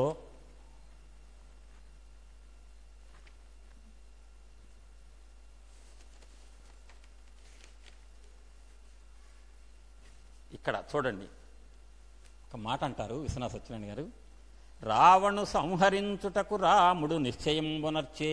ఇక రావణాసురుని చంపటానికి నేను నిశ్చయించుకున్నా, డిసైడెడ్, దట్స్ ఆల్. ఎందుకు డిసైడెడ్? ఆదిత్య హృదయం వచ్చింది కదా, లోపల చైతన్యం బుద్ధిబద్ధం అయిపోయింది. కాబట్టి రావణాసురుని చంపి తీరతా. రావణుడు అప్పుడట రావణాసురుడు అనుకున్నట్ట, వేడ మనసులో రామచంద్రుడి మనసులో రావణాసురుడు మనసు, ఇద్దరు మనసులో ఒక పద్యంలోనే పెట్టారు విశ్వనాథ వారు ఇక్కడ. రావణు సంహరించుటకు రాముడు నిశ్చయంబునర్చే, ఆ రావణుడు స్వకీయము పరాక్రమము బహుళాస్త్రమంత్రములు దేవతలను జయించుటకు తెచ్చిన శక్తులు మూటగట్టినట్లయి. అంటే సకల ఎంతో మంది దేవతలను చంపడం కోసం రావణాసురుడు పోగు చేసుకున్నవన్నీ ఉన్నాయి, అస్త్రాలు అన్నీ ఒక మూట గట్టి ఆ మూటని విసిరేస్తాట రావణుడి మీద. అట్లా రావణుని చంపుతా అని చెప్పి రావణాసురుడు అనుకుంటున్నట్ట. రాముడు ఏంటంటే ఈ రావణాసురుడు చంపడం ఖాయం. ఈ రకంగా నిర్ణయిస్తే మానిసి తిండి గ్రీష్మర్తువై ఎండింప నలినాక్షుడంత వానలను కురిసే. ఈ శీసపద్యం యుద్ధం, రామరావణ యుద్ధంలో ఒక్క పద్యమే చెప్తా. ఇది ఇనిషియల్ యుద్ధం అనవడం, ప్రారంభంలో యుద్ధం ఇది. గొప్ప రామరావణ యుద్ధంలో మానిసి తిండి గ్రీష్మర్తువై ఎండింప. మానిసి తిండి అంటే మనిషిని తినేవాడెవడు? రాక్షసుడు. ఆ మిగిలిన రాక్షసుడు ఎవడాడు? రావణాసురుడు. అతనట గ్రీష్మర్తువై ఎండింప ఆ గ్రీష్మ ఋతువు అంటే ఏంటండి? ఎండాకాలం, మండిపోతుంది ఎండ. అంటే ఆగ్నేయాస్త్రం వేశాడు రావణాసురుడు. ఎండింప నలినాక్షుడు అంటే విష్ణువు, రాముడు అంత వానలను కురిసే, వానలు కురిపించాడు అంటే వారుణాస్త్రం వేశాడు. ఆయన ఆగ్నేయాస్త్రం వేస్తే ఈయన న్యూట్రలైజ్ చేయాలి కాబట్టి వారుణాస్త్రం వేశాడు. వానలు కురియ రావణ నీల మేఘంబు రామచంద్రుండు శరద్రాత్రి చేసే.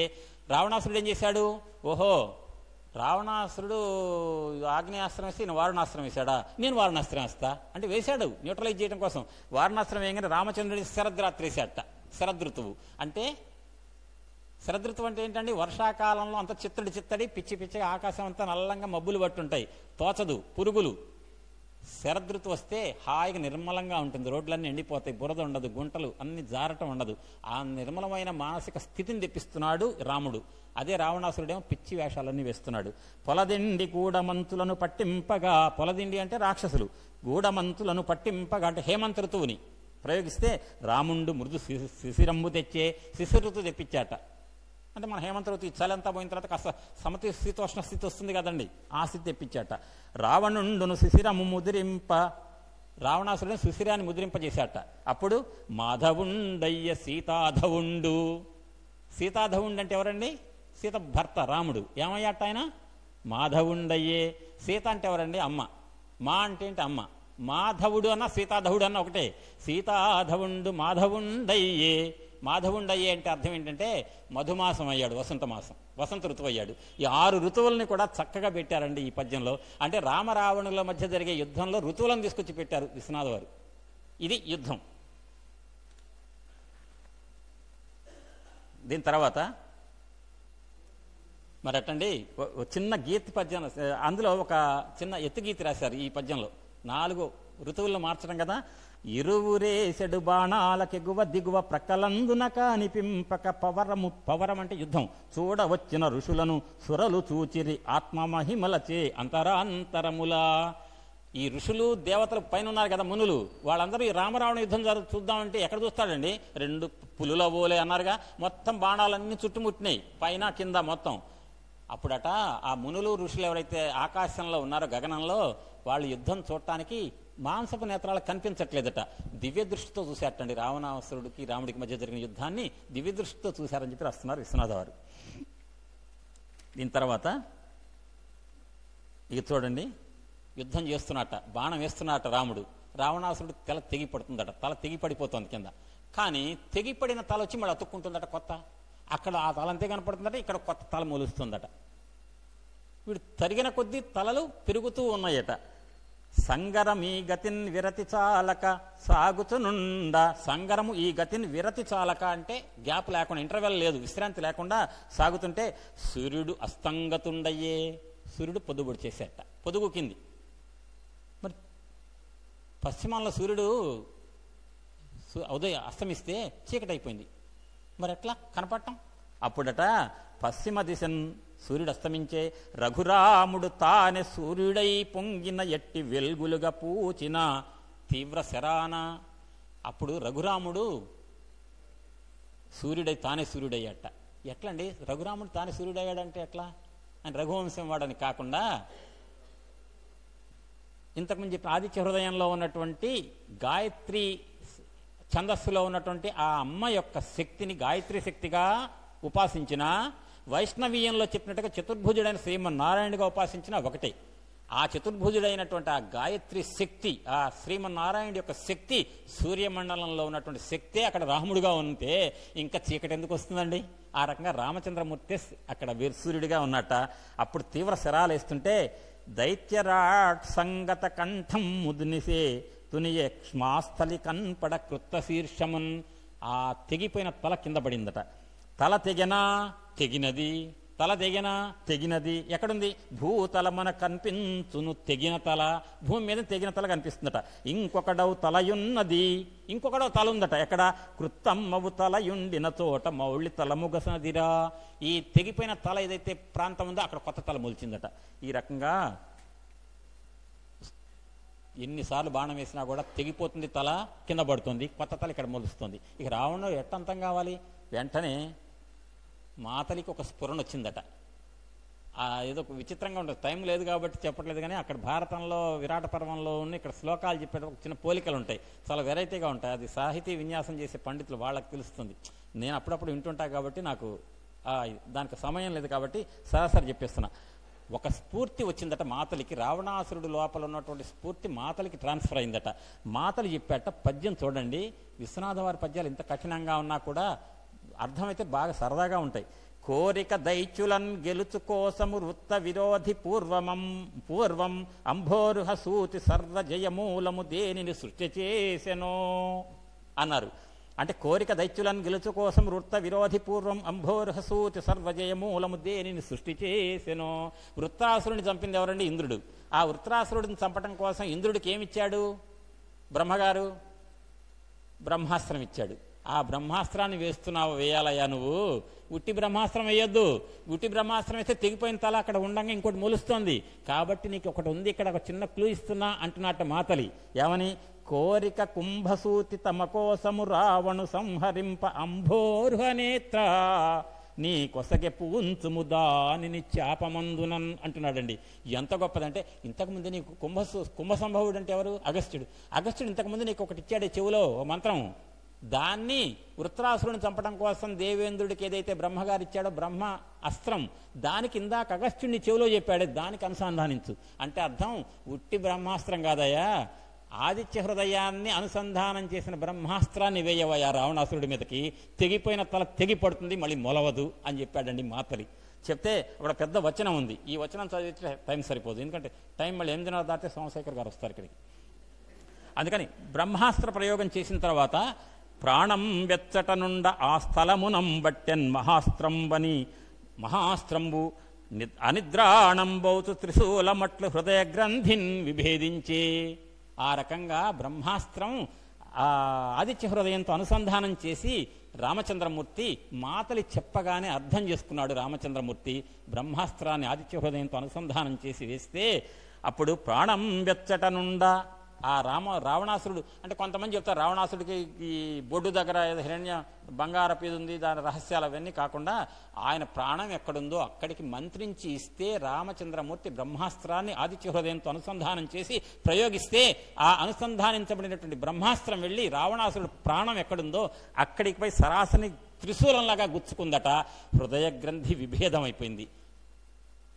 మనిషి చచ్చిపోయి పరమాత్మలో ఐక్యం కావాలంటే మూలాధారైక నిలయ బ్రహ్మగ్రంథి విభేది మణిపూతారంతరుద్రిత విష్ణుగ్రంథి విభేదిని ఆజ్ఞాచక్రాంతరాళస్థ రుద్రగ్రంథి విభేదిని అన్నట్టుగానే హృదయ గ్రంథి విభేదించే పారీణంబైన సుదర్శనంబన మహాసృజనోడులేర్చన్ మరింతూరీణంబును చొచ్చి అస్త్రమును దైత్యుండు ఉర్విపై వ్రాలగన్. భూమి మీద పడిపోయాడు రావణాసురుడు, బ్రహ్మాస్త్రం ఆదిత్య హృదయంతో అనుసంధానం కాగానే. అయితే ఇక్కడ ఒక చిన్న మాట, ఇంకొక 2 మాటలు చెప్పాక 1 నిమిషం అన్నా మనం వాడేసుకుందాం. ఇక్కడ కోదండంబును వాల్చి ఆ రావణాసురుడు పడిపోగానే నేల మీద ఒరిగిపోగానే చల్లనవుచు పవమానుడు వీచెను మరియును చల్లనవుచు పవమానుడు వీచెను అంటే ఆ వాయువు చల్లగా వీచింది. లేత ఎండ భాస్కరుడు ఇచ్చే, భాస్కరుడు లేత ఎండ ఇచ్చాడు. మన భాస్కరుడు ఏం ప్రసాదం పెడతాడు కొద్దిసేపట్లో, ఈ పెద్ద భాస్కరుడు ఏం చేశాడు అంటే లేత ఎండ ఇచ్చాట. ధాత్రిను కంపమునందక నిలిచే, భూమి కూడా ఎటువంటి షేకింగ్ లేకుండా ఉంది. వార్ధిశ్రీకరములు చల్లే, ఆ సముద్రం ఒడ్డునన్న చల్లటి వాయువులు ప్రసరించినాయట. ఈ రకంగా ఆకాశం అంతా హాయిగా ప్రకృతి మొత్తం శోభించింది, ఆనందాన్ని కలగజేసింది. కోదండంబును వాల్చి ఒక్క శిలపై కూర్చుండ శ్రీరాముడున్ సైదోడుంబలె పల్కరించి చనియన్ జంభారి మింటన్ నాదంబుల్ శుభవాదముల్ మధుర గానంబుల్. ఈ రకంగా కూర్చున్నాడు ఒక చోట రామచంద్రమూర్తి. అంతా ఆ కూర్చున్న రామచంద్రమూర్తి దగ్గరికి సుగ్రీవ విభీషణ ఆంజనేయ మైంద ద్వివిధ అంగద అదులు వచ్చి ఒక్కొక్కరు వచ్చి రామపాదంబులు స్పృశించి బద్ధాంజలు అయ్యి ఒదిగి నిలుచుండా శ్రీరామచంద్రుడు వారి వంక చూచి మందహాసంబు చేసిన అని ఒక వచనం ఇచ్చి కాశన్ వెన్నెలలత్స శారద నిశా కల్హార కాంతానట అని ఆ ప్రకృతిలో ఉన్నటువంటి ఇంబ్యాలెన్స్ అనేటువంటి అసమతుల్యతతో ఉన్నటువంటి రాక్షసుడనే రావణాసురుడు బ్రతికి ఉన్నంతసేపు ఈ ప్రకృతిలో ఒక ఉత్పాతాలు వచ్చేటువంటి వాతావరణంతో ఏదైతే అసమతుల్యతతో ఉన్నటువంటి వ్యవస్థ మొత్తం కూడా ఒక్కసారిగా రావణవధ కాగానే హాయిగా ప్రకృతి మొత్తం పరవశించింది అని చెప్పారు. ఈ అగస్త్య మహర్షి ఇచ్చినటువంటి ఆదిత్య హృదయం రావణాసురుని చంపడానికి రాముడికి ఉపయోగపడింది. మరి మనకేంటండి ఉపయోగం? మనకేంటి ఉపయోగం? 2 నిమిషాలు ఉంది కాబట్టి, ఆనాడు రామచంద్రమూర్తి ఎదురుగా రావణాసురుడు ఉన్నాడు కాబట్టి రామచంద్రమూర్తికి ఆదిత్య హృదయం అవసరమైంది. ఇవాళ మనకెందుకు అవసరం అంటే, ఆదిత్య హృదయం ఏం చేస్తుందని చెప్పాం? ఏన సర్వాన్ అరీన్వత్స ఏన సర్వాన్ అరీన్వత్స సమరే విజయిష్యసి. ఈ సమరం అంటే మనం ఏ యుద్ధం చేస్తున్నాం? మనం చేసే యుద్ధం ఏం లేదు. మనకెందుకంటే ఆదిత్య హృదయం? యుద్ధంలో విజయం కోసమే కదా ఆదిత్య హృదయం ఉపయోగపడేది. ప్రతిరోజు కూడా మన మానవ జాతి లేచింది అంటే పశు జాతిలో ఉండదు. మానవ జాతిలో ప్రొద్దున లేస్తే కల్మషాలు, ఎదుటి వాళ్ళ మీద ఏడవటం అనేటువంటి లక్షణాలు రాక్షస లక్షణాలు. ఒక పక్క మళ్ళీ పూజలు చేయటం, ఇవన్నీ చేయడానికి దైవీ గుణాలు. 2 గుణాలతోటి ప్రతి మనిషి యొక్క జీవితంలో ప్రతి క్షణము సంఘర్షణ లోపల జరుగుతుంటుంది. దైవీ గుణాలు ఉంటాయి, ప్రతి వాళ్ళు మనిషి గుణాలు ఉంటాయి. ఒక ఇంటి దొంగతనం చేసి పెద్ద పెద్ద బంగారు గొలుసులు ఎత్తుకెళ్ళాడు. ఆ ఇంటి యజమాని ఏమవుతాడు? ఇంటి యజమాని భార్య అయ్యో నా గొలుసులని ఇవన్నీ ఏడుస్తుంది. దొంగగారి భార్య ఏమంటుంది? అమ్మ నాకు ఎక్కువ గొలుసులు వచ్చినాయి అంటుంది. కాబట్టి ఆ దొంగ చేసిన పనికి ఒకళ్ళు బాధపడితే ఇంకోళ్ళు సంతోషపడే వాళ్ళు ఉన్నారు. అట్టనే ఈ లోకంలో ఎప్పుడు 2 ఉంటాయి, ద్వంద్వంతో ఉన్న ఈ లోకంలో. ప్రతి మనిషిలో కూడా దైవీ గుణాలు, ఆసురీ గుణాలు అనేటువంటి 2 ఉంటాయి. ఈ ఆసురీ గుణాలు అనేటువంటి కల్మషభూయిష్టమైనటువంటి గుణాలన్నీ కూడా త్రొక్కబడి దైవీ గుణాలు ఉద్భుతమై మనిషి ఆధ్యాత్మిక సాధనలో ముందడుగు వేయాలంటే ఇక్కడ జరుగుతున్న యుద్ధం ఉందే, యుద్ధేషు విజయిష్యసి. ఈ యుద్ధంలో విజయం పొందాలంటే ఆదిత్య హృదయం పుణ్యం సర్వశత్రు వినాశనం. ఏ శత్రువు? మనకి శత్రువులు ఉన్నారు. ఎవరు? లోకములన్నీయున్ అని ఇందాక చెప్పినట్టే కామ క్రోధ లోభ మోహ మదమత్సర్యాలని అరిషడ్వర్గాలుగా అంతఃకరణంలో ఉన్న శత్రువులు ప్రతి మనిషిని పట్టి పీడిస్తున్నాయి.